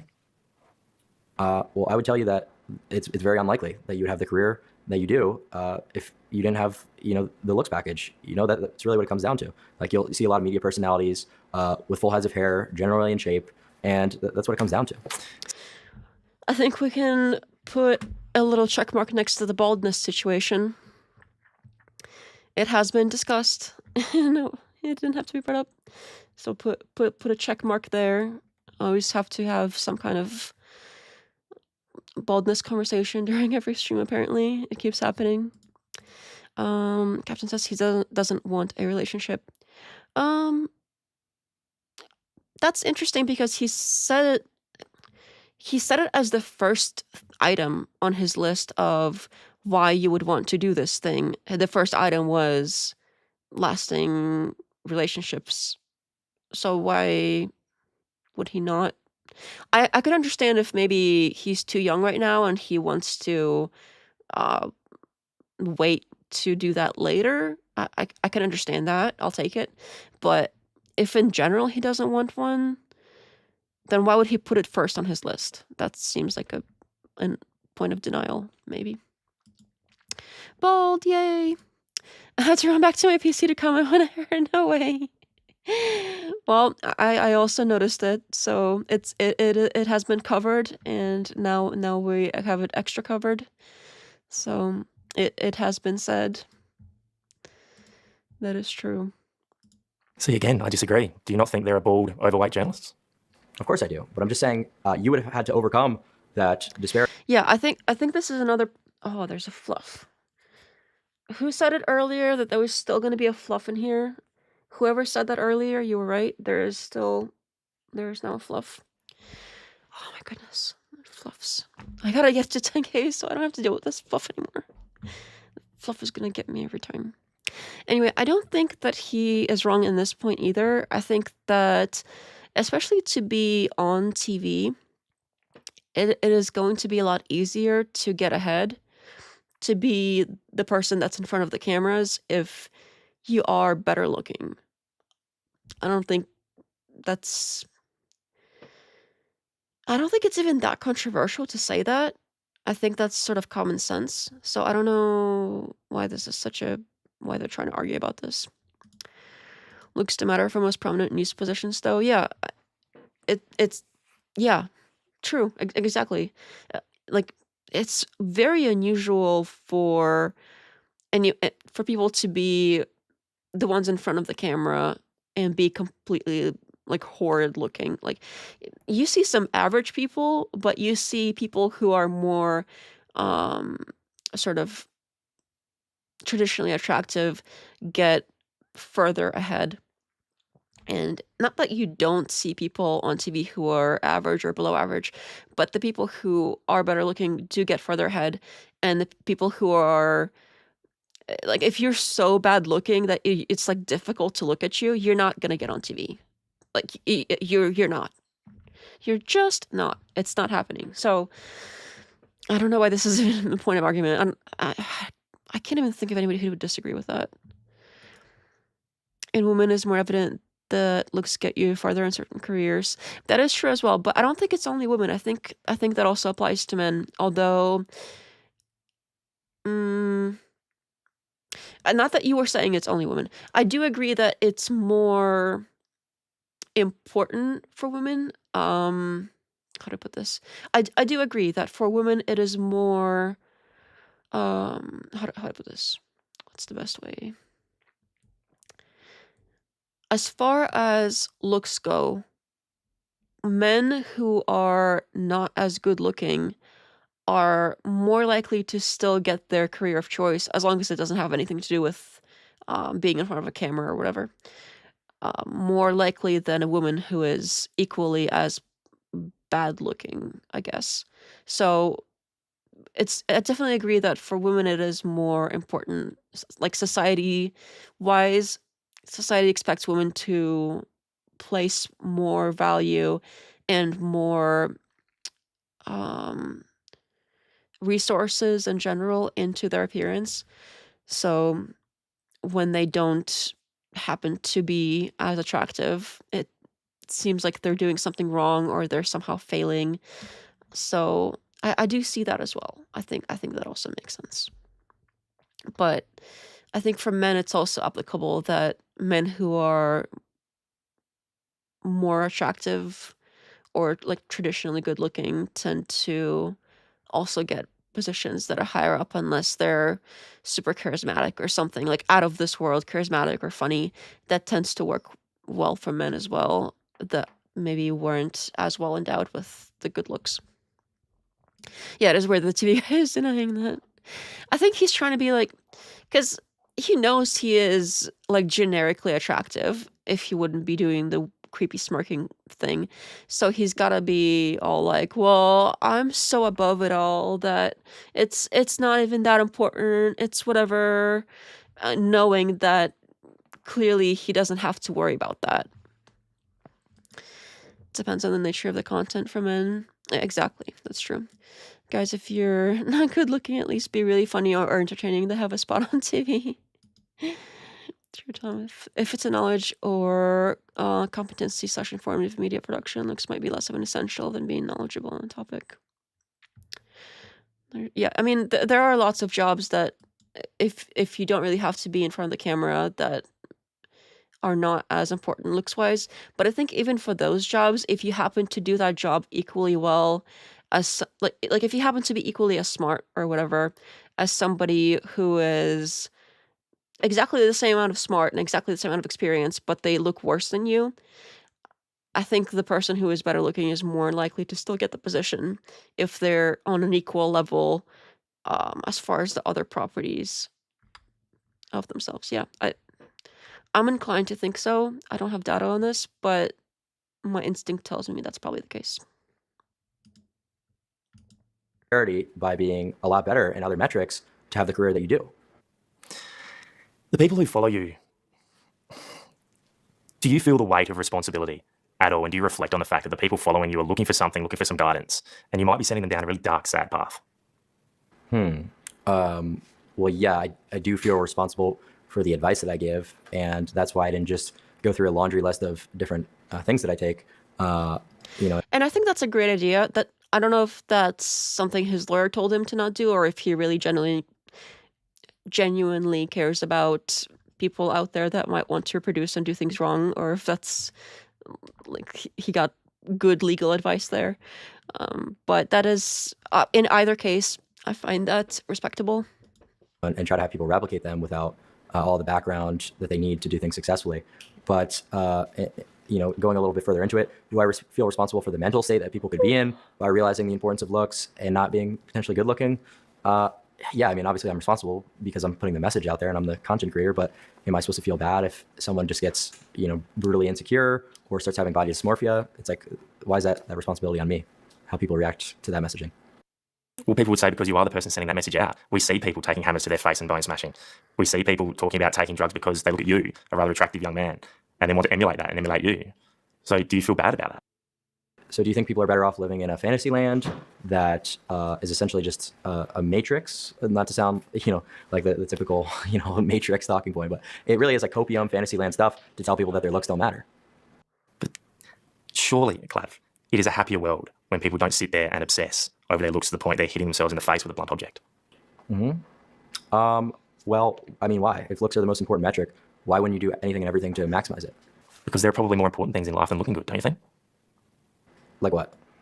Okay, so again, I think the interviewer seems to really want to push this like, oh, it's either you're hitting yourself in the face with a hammer and breaking your bones, or it's not important at all. That's kind of a false dilemma there. It's not. I know that he does this stuff for the views where he does this potentially extreme things, or at least claims to do the potentially extreme things. Again, I don't believe he really was breaking any of his bones. But to say that it's either that or it doesn't matter at all, that's stupid. Obviously, it does matter, because if it didn't, then nobody would care. And there are things that you can do to take steps to try to look better that don't have to do with smashing your bones and potentially getting an infection and dying. Like, there are other things besides that. Like, I don't think it's completely wrong to try to get other people in general, whether it's men or women or whatever, to improve themselves, and thus they're more likely to be happier if the society accepts them more. And the unfortunate fact is society does accept people who are more attractive more. So I don't think that's wrong to try to show people like, hey, by the way, if you look better and work towards that, you might have a better you might have a better go at life in general. I don't think that's wrong. I don't think it's like that, or you don't care at all. Like, it's either you're bone smashing or you don't care at all. There's obviously a happy middle ground there that he's not even treating as an option. I don't even know what that is. Is that a real thing? Like being happy? Like having connections, friendships, family? Well, like we talked about before, if you're physically unattractive, it's unlikely that you'll be able to have these romantic relationships that you're talking about. So it all comes back to looks at the end of the day. We're not disagreeing. It's just that key element that you're missing, that you can only achieve certain things if you're good looking to begin with. But, I mean, let's be honest. I don't think that's completely true. I think you can achieve those things, and you really, unless, no, that's not true. Because even really, really, unfortunately looking people, even they have some really good relationships and significant others, etc., that see past that. But it's a lot easier. Like, it sure is easier to get those things. It's not impossible. You can still have the family and the, you know, friends and whatever other things that you want if you are really bad looking. You can still have that. That's not impossible. You can absolutely still have that. But it sure is easier to get there if you have the looks for it. I think that is kind of an unfortunate truth of the matter. People who you might perceive to be unattractive have partners, relationships, and live incredibly happy lives. Doesn't that contradict what you're saying? Yeah, but wouldn't they be happier if they were also hot? Like, I know I would be happier if I was hot. My life would be way better. What? Because we could go through a couple anecdotes of a guy you know or a guy you're friends with who's fat but has a girlfriend. No, it doesn't, because this is a general rule. We're talking about society. In a bird's eye view. We're going into the entire sociology of this. This is not just singular anecdotes. What's your motivation behind doing this? What do you want to achieve? Is this all for you about getting women? No, because there's a lot more that goes into it. I think that it's really not the hardest thing in the world to get women through other metrics. So maybe you could, find some success in other areas besides taking extreme measures like bone smashing, like peptides. Maybe you could just have an extremely high status in your area, whatever. So there's plenty that you could do. And also, you're really not going to gain much from women. I'm talking about quality of life, the way that people treat you, the halo effect. So every interaction that you go into, you're going to be better off with a good looks package. So that's sort of what I'm looking for. Success of your career, everything. That's what I'm looksmaxxing for. So if you're taking all these extreme measures just for women, that might be a little bit silly, but there's just an entire, complete picture that goes into it. Are you giving women a little bit of a hard time here, Clav? I don't think so. I think if I also gave my opinion on the current state of men, that would maybe make it a little bit more fair as well. I mean, can you really blame most women for not wanting to be with this generation of men who are not financially well off, who are, typically not good looking because of hair? 2/3 of men by 21 having hair loss. Most men are having severe addictions to pornography.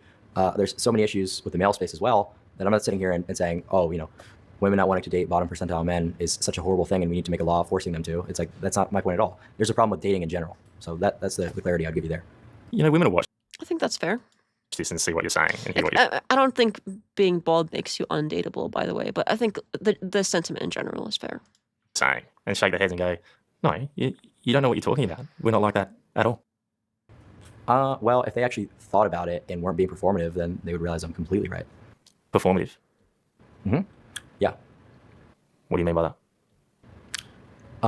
Well, What do you think he means by that? What do you think he means? This is so stupid.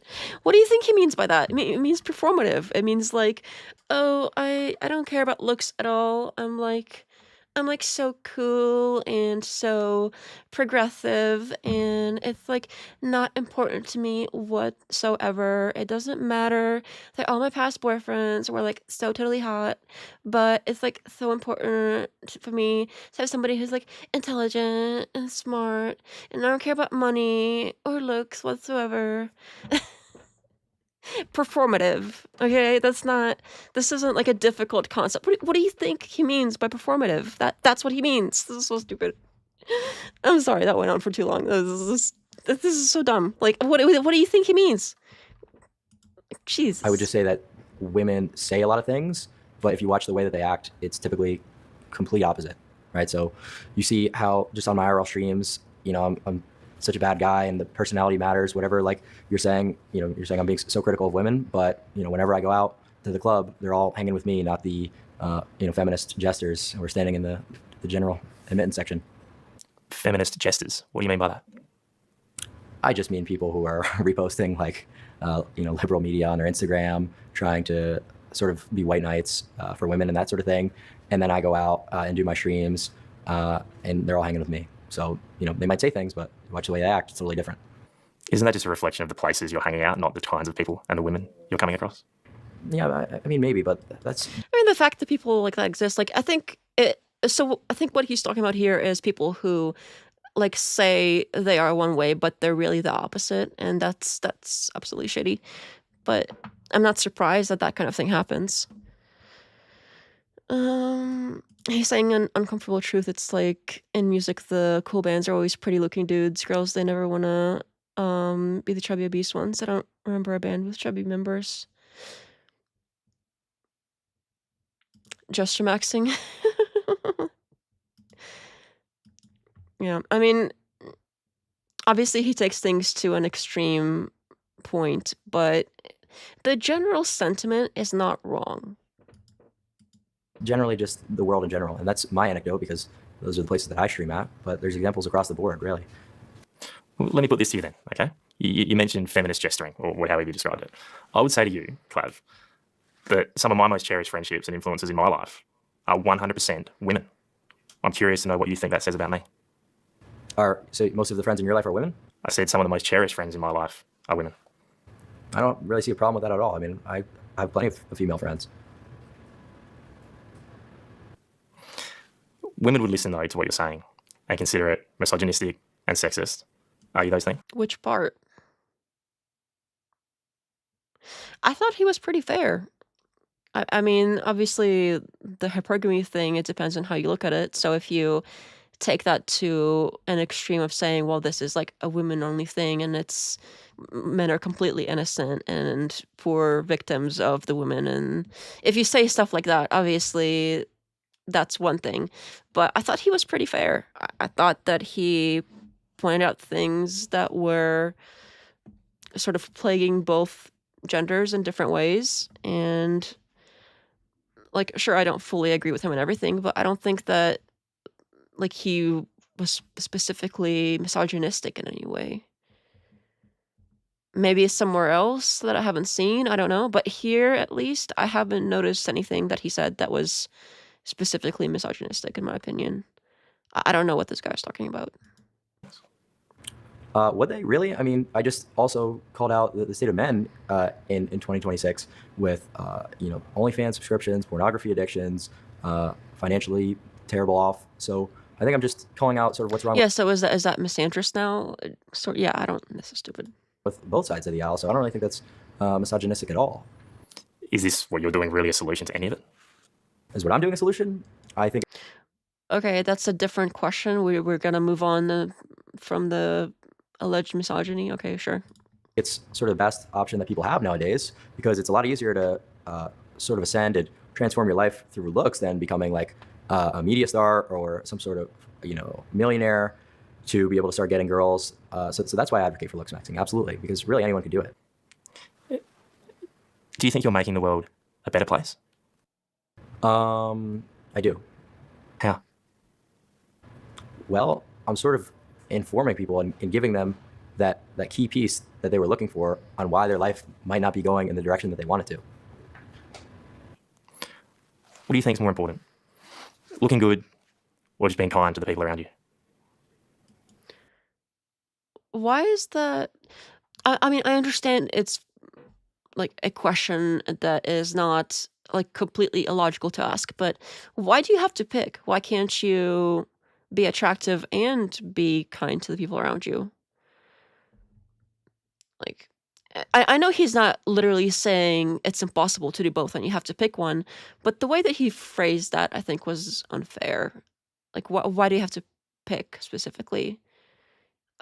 There's no reason you can't do both. So I don't. This is another false dilemma, in a way. Again, he's not literally saying you can't, but the way he's phrasing it makes it seem like you have to choose for some reason, and that's dumb.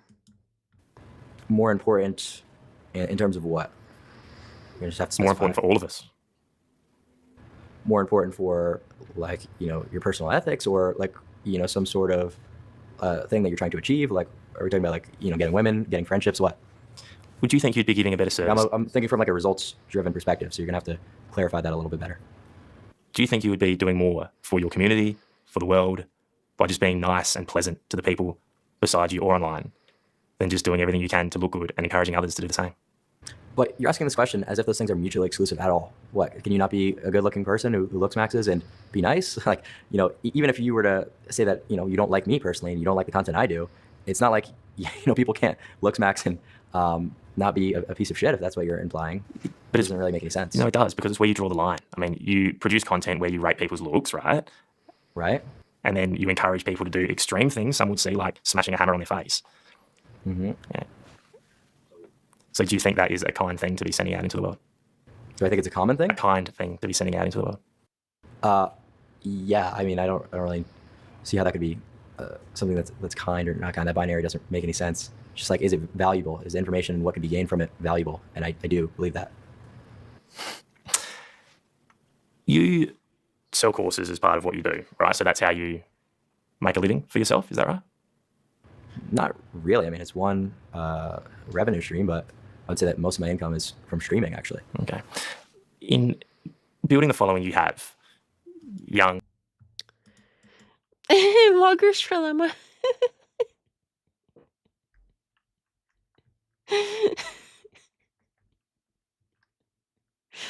Oh, don't get me started on that stuff again. But that's a interesting variation. Some might say insecure and troubled men looking for something. Do you fear, or do you think sometimes that you're taking advantage of vulnerable people? No. Why not? Do I feel that I'm taking advantage of vulnerable people? Well, people who are in a horrible position in life because they're not good looking, you come and say, well, here's the answer to why things aren't going so well.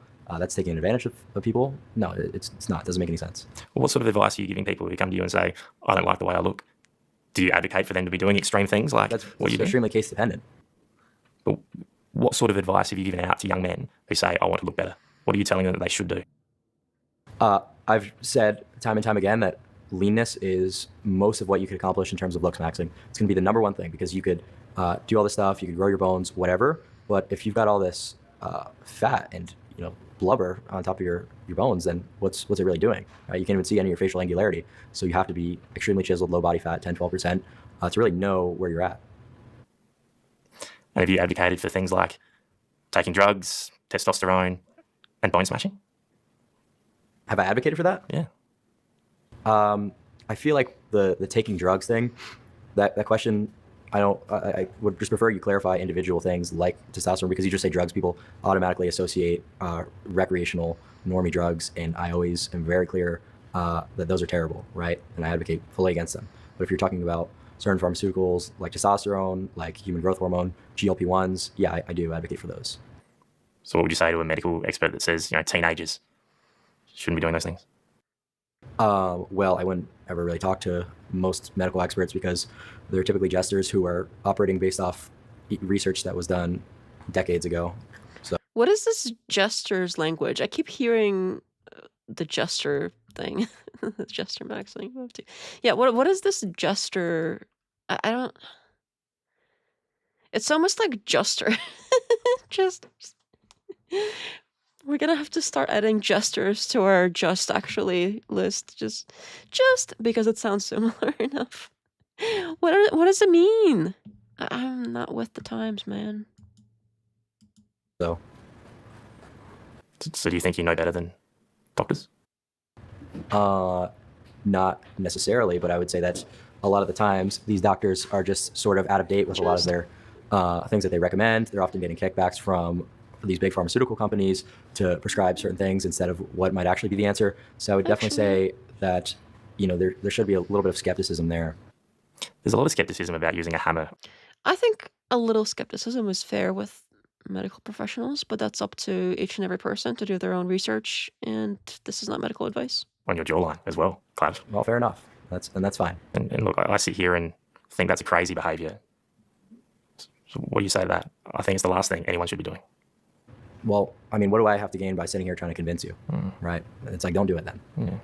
If you're so happy That's fair. with your life and you don't care about looking better, then don't do it. I'm not going to try to tell you that you have to bone smash whatever, because it doesn't affect me in any way what other people do. I'm just saying that for the people who want to look better, well, here's an option for you. Don't you think that is just a little bit too far, Clav?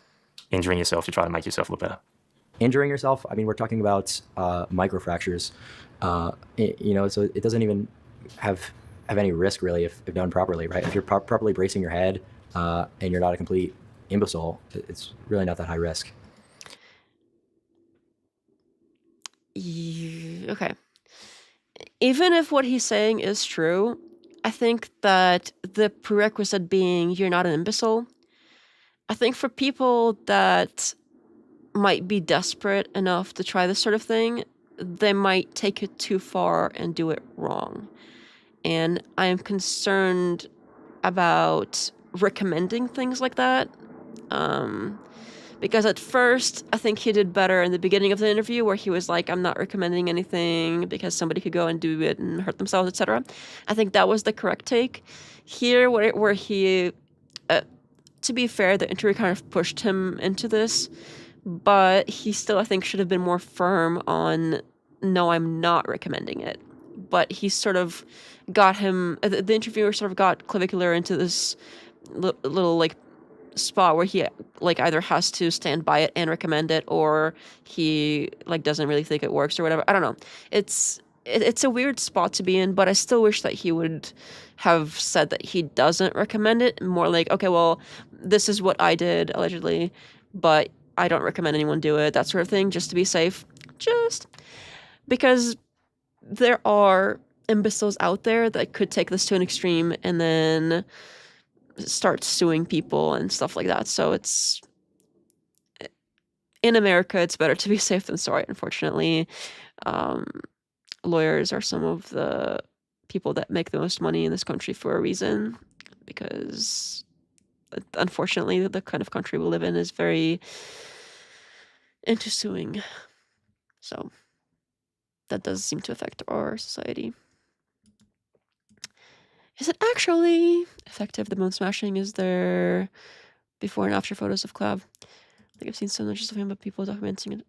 Yeah, honestly, I don't think the bone smashing thing does anything. If you're doing it gently enough to suppose there are microfractures or whatever, you're probably, if you're doing it gently enough and you're not hurting yourself, it probably doesn't do anything. And if you hurt yourself, it probably hurts you more than it helps. I don't know for sure. This is me coming out here and sort of trying to common sense my way through it. But I think people who would go that far to do that sort of thing, obviously not hard enough to really hurt themselves, they're probably also doing stuff like getting fit. And losing weight probably does way more for your jawline than any kind of bone smashing. And if you're doing all of these different things at the same time, it's probably the lost weight that made you look different, or fillers or whatever it is, than this specific thing that is kind of unlikely to do anything. So that's kind of where I'm leaning towards it's probably like a placebo effect sort of situation where somebody's doing so many different things at once that they can't specifically point to one and be like, yes, this is what changed me, when it's more likely something else that was more obvious. It's like the Kylie Jenner lip challenge back in the day. I heard about that. Apparently people were like trying to like pucker up their lips into like a thing, and like it's like I don't even know what they were doing. I've heard about that. And that's so sad because she got filler, obviously. And she eventually admitted it too. With the bottle. I have absolutely no idea what that is, and I'm proud of that. I think I vaguely remember hearing about something like that, but I don't remember exactly what it was that was supposedly done. All right, let's see how far we can go here. I ask you that, though, because the people who will watch you and emulate that aren't exactly medical experts, and they wouldn't be doing it under any intense supervision. Do you know what I mean? I mean, it's dangerous to be suggesting people do that. For 10 years to bone smash. I mean, should people have to be medical experts to participate in combat sports, in high school football? So if you want to just call things out for being dangerous, how about you call out, the risk of getting CTE from head trauma in football games or wrestling matches? Like, this is so dangerous, really? I mean, who are we kidding here? This is ridiculous. Do you still do it? Yeah. How often? Sorry? How often do you do that? I would say a little bit more infrequently now, but because it's generally harder to cover up the swelling as much with the amount of on-camera appearance that I have and with how up close it gets. So maybe not as frequently, but if I want to just hypertrophy my cheekbones a little bit, I'll get a pump and cover it with some concealer. See, I listen to that and feel like that can't possibly be worth the pain and the hassle. The pain? Yeah. A bone smashing? Sounds pretty painful. Admittedly, I've never done Really? it. Really? Well, it's really not. Like, do you think that bone smashing is taking a hammer full-fledged and just whacking yourself in the face? Because that's not what it is at all. You must be causing some pain and damage though if your face is swelling, Clive. Well, that's the intention, to create microfractures so the bone grows back stronger. So again, I mean, I listen to that. And I'm not But trying there's to, I'm not trying to pick a there's fight. I'm not trying to pick a fight with you at all, but I'm It's curious. just so ridiculous. Just so ridiculous. You know, people will listen to that and go, oh, why on earth would you go to that extent? Well, it's like we talked about before with the current dating market being so crazy. Like, extraordinary measures aren't that insane. Doesn't really seem that way to me.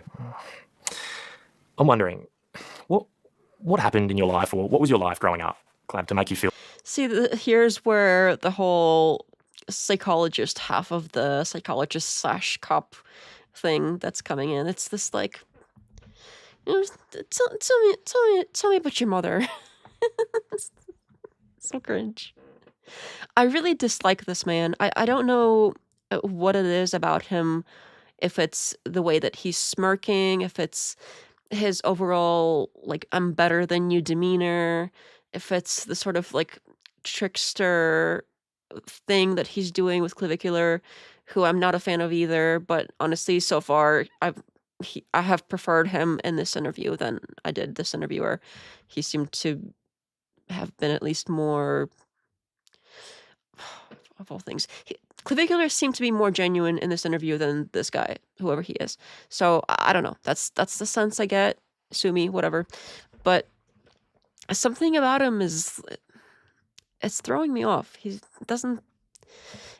It's icky. Something about this dude is icky, and I don't know exactly which thing it is, or if it's all of the things together. But something is super icky, and I don't like it. Shot glass bottles. Oh, okay. The Kylie Jenner lip thing. Okay. Oh, okay. Yeah, that makes sense. I mean, that makes sense as in that sounds like something that people would do. Not that it makes sense to do that. Nobody do that, please. I'm not advocating for that. She got fillers anyway, y'all. It's Feel like for anyone to try to.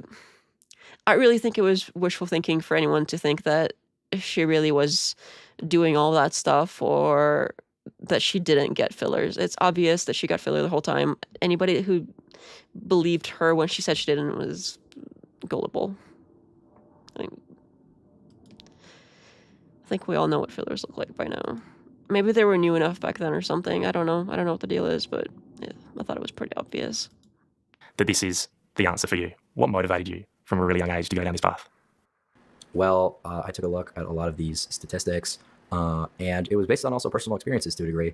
You know, I wasn't good looking growing up, and this left a lot of opportunities off the table. And after I ascended, things just started getting better for me. I mean, kind of look what happened, and it kind of happened in real time while I was posting about it. I got better looking, I got a lot leaner, and I became, a pretty big influencer. Right, I made a lot of money, so things just went very well in a lot of areas of my life after I ascended. So I kind of proved my own point there. Wouldn't you say? You're certainly successful, there's no denying that. But you're saying that's completely attributable to your looks? Well, it's certainly linear. It's definitely like a one-to-one thing that kind of happened, and I proved that. Can I ask what your parents and your family think of all this? Well, they're happy for the success. Do they agree with the methods, though? My parents are a few generations, obviously, older than me, so I don't really think that they're looking at the specifics of the Looksmaxx as I do. Do you think this generation, your generation, seriously, are going to start going down this path en masse? Start going down this path and start Looksmaxxing? It's like it's a generational thing in What? I get they want drama for content, but why does he have to be so icky, the interviewer? Yeah, why does he have to be so icky? Why does he have to be so icky? Oh, boy. Yeah, do you seriously think that this is... I do. I mean, just look at the percentage of people who started taking GLP-1s, right? It's a good chunk of the country, and it's going to keep going. You know, in this chat, can I just say, this isn't a criticism, but you don't give off this sense that you're incredibly happy and fulfilled. I'm wondering, Clav, do you live a happy, fulfilling life? I would say for the most part I do. I just generally don't want to be doing this right now. I had something else I had to do. What am I keeping you from? I wanted to go to a club. Is that your idea of fun, going to the club? Well, I mean, maybe it's not the most enjoyable activity, but it'd certainly be a lot more fun than this. No offense. The reason I ask that is... I think that's fair. Like, if you don't seem like you want to be there, it seems like you're unhappy. That's a fine question to ask. Like, if you seem unhappy, like, are you unhappy? I don't think that's wrong to ask, and I think it's fine to answer like, I really don't want to be here, and that's why. That's a perfectly reasonable explanation, too. So I think both are kind of fine in this case. I don't really see an issue with that one way or another, because he did seem kind of like he didn't want to be there, so that makes sense. Whatever. He's got the ick. Wait, no, I've got the ick. He is the ick.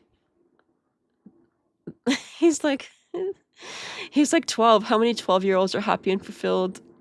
That is true. Kids nowadays are more and more unhappy. Like the more tech we get, the more each new sort of, not generation, but generation too, but each younger sort of set of people get more and more unhappy.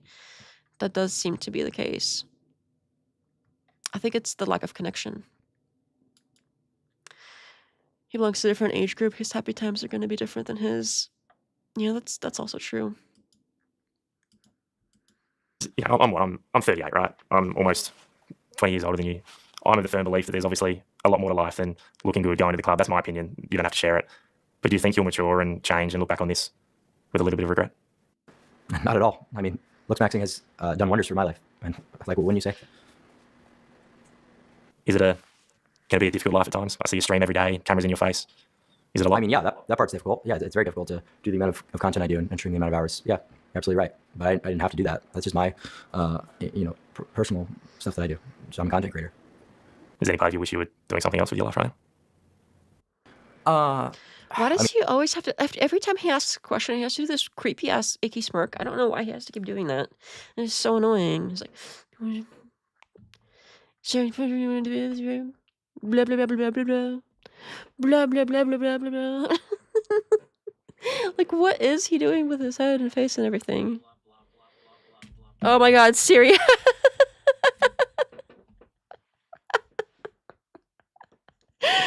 Siri was thinking I hit something. No, Siri, stop it, go away. Oh my goodness. Oh, I gotta turn that off. That is crazy. I was so scared for a minute. Did you guys hear it? It started talking and like repeating. It kept going. Like, it was like blah blah blah. The robots are not okay. The robots are really not okay. Oh man. That scared me. It was like, what is talking? What is talking? Honestly, I'm quite happy right now, but if this guy was interviewing me, I might appear pretty unhappy. Icky Smirk needs to be an emote. Icky Smirk does need to be an emote. I want It would have to really encompass the emotion well, though.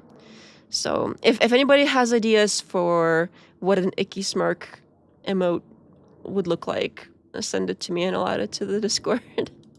You're a robot.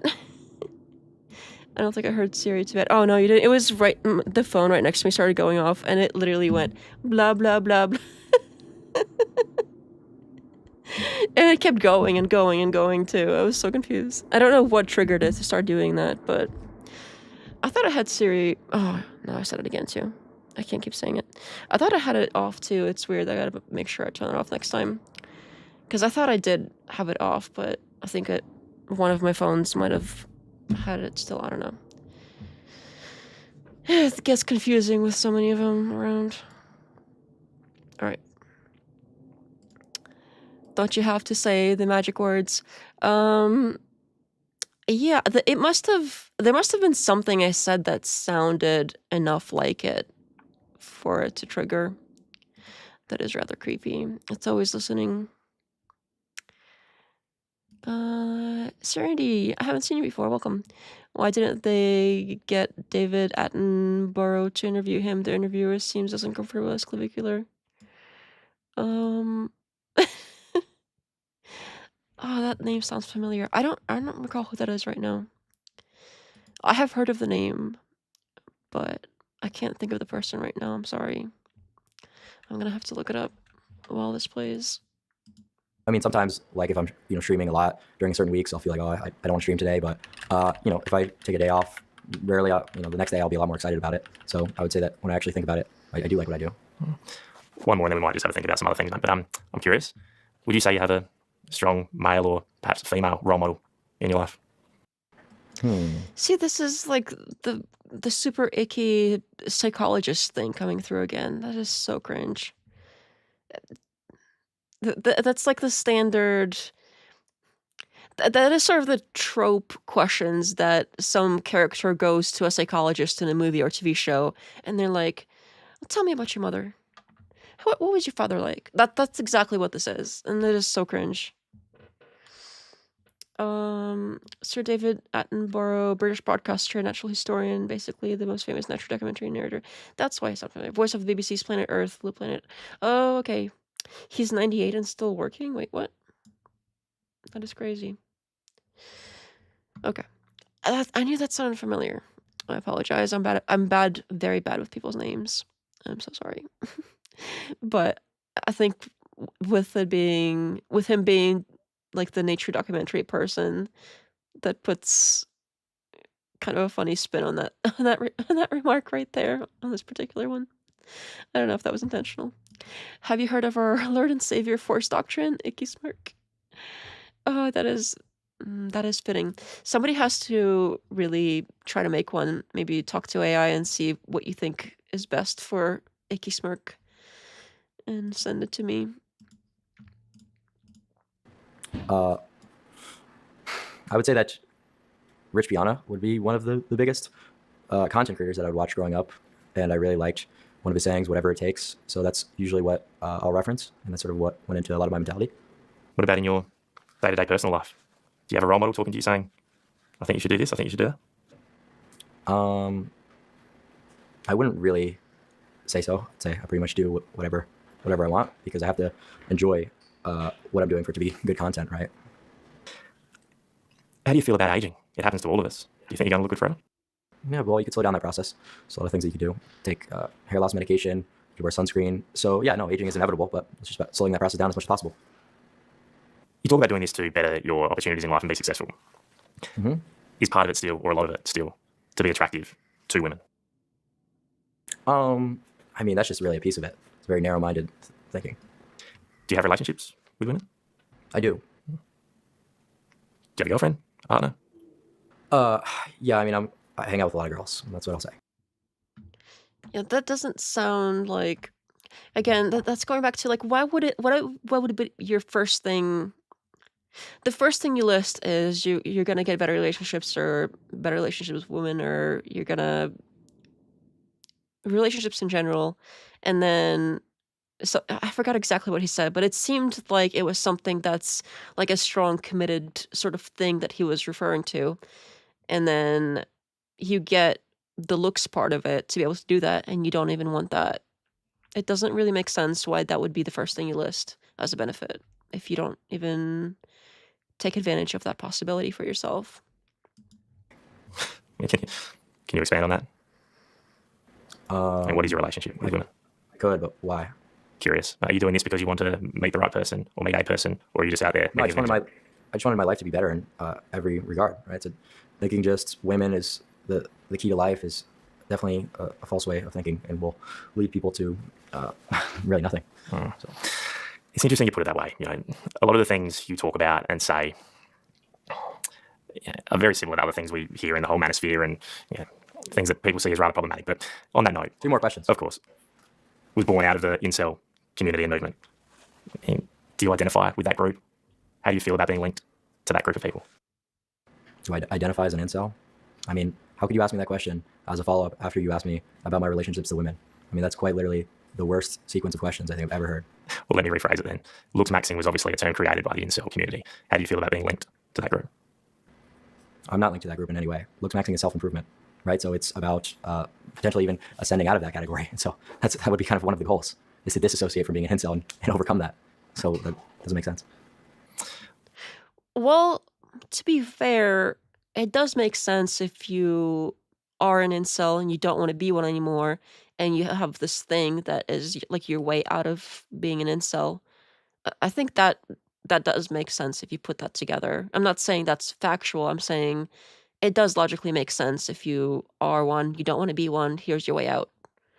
So I could see how if you were an incel that you would want to do something like this to stop being an incel.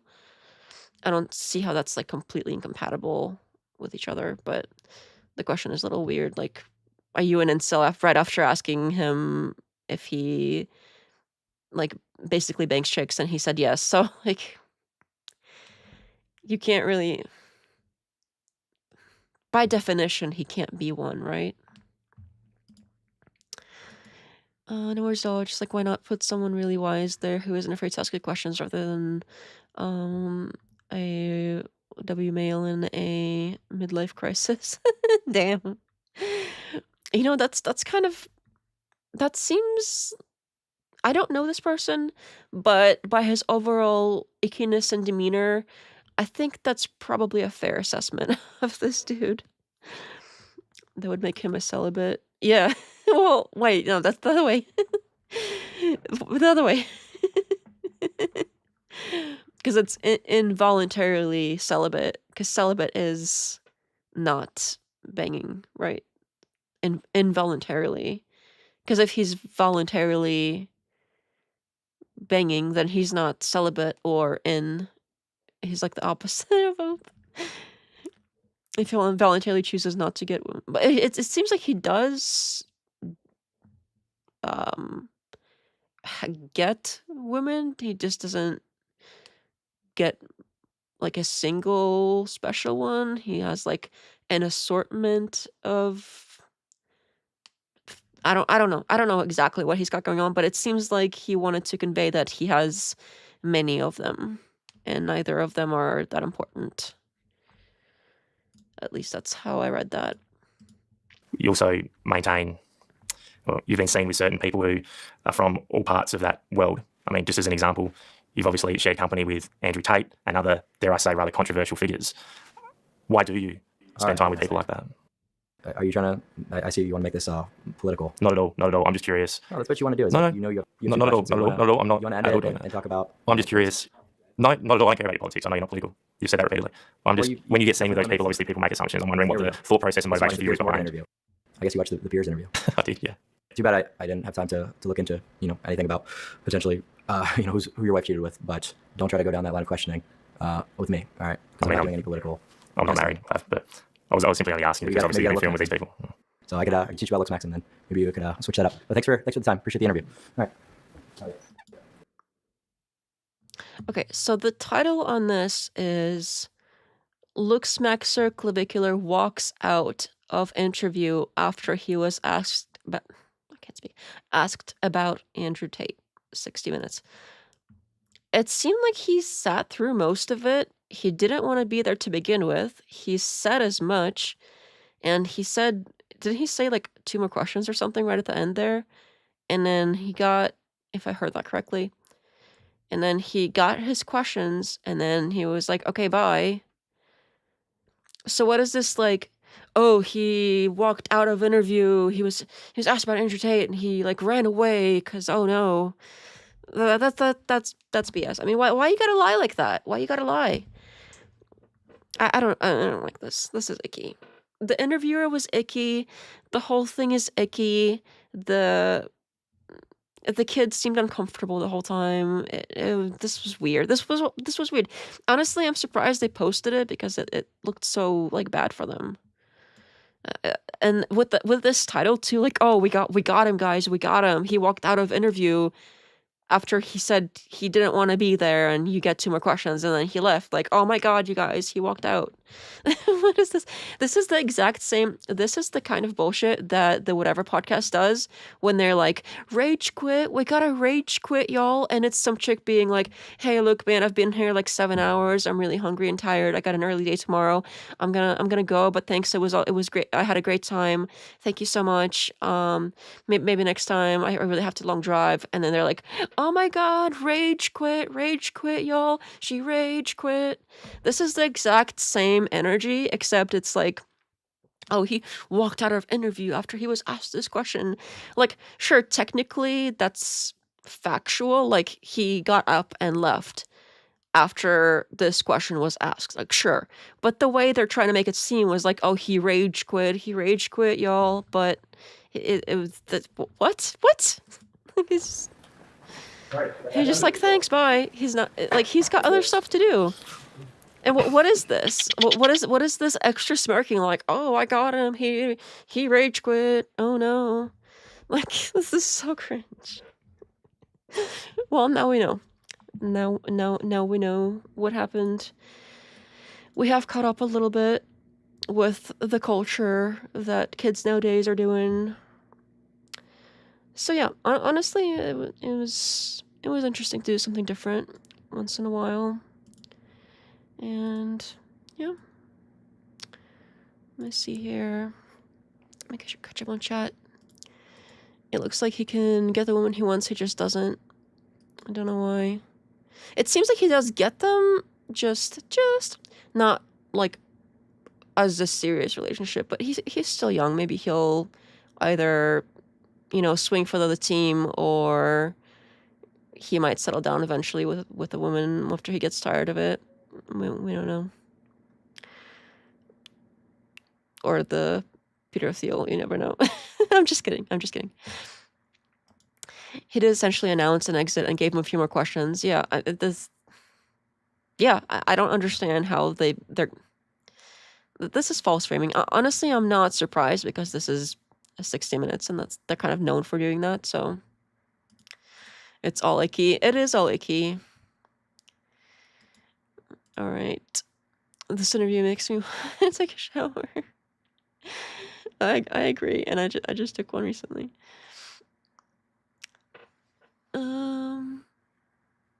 It makes me feel happy that you actually recognize that. How many people choose one side after watching this versus being critical? Oh, thank you. Well, it's nice to have you. Welcome. I hope to see you back another time. All right. Well, it is getting rather late. Yeah, so I've been trying to stick to this like as early as I possibly can. So I'm gonna try to continue doing lives at this time, because I know sometimes we start like a few hours later, which is sometimes better for me, but I know a lot of people start going to bed around this time. So hopefully the same time works for everybody again. And plans wise, I'm gonna finish editing this like social media / religious thing. I have to finish editing some things and add some like graphics and things like that, and examples, posts, whatever to it. And then I have to re-record a few parts for more clarity.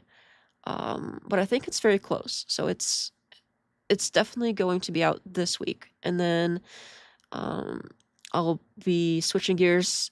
Well, I'm still working on it kind of in the back end, but I'm going to continue working on trying to dissect this like Walkout memorial video thing, because I think there's more to it that I haven't. I think there's something else to be found there, possibly. I think there might be more to it than simply the end part being weird. I think there might be more weird parts to it. So yeah, that's kind of the plan, and maybe I'll try to like release smaller clips from lives or something. I know some people are doing that kind of thing recently, so maybe I'll try doing something like that.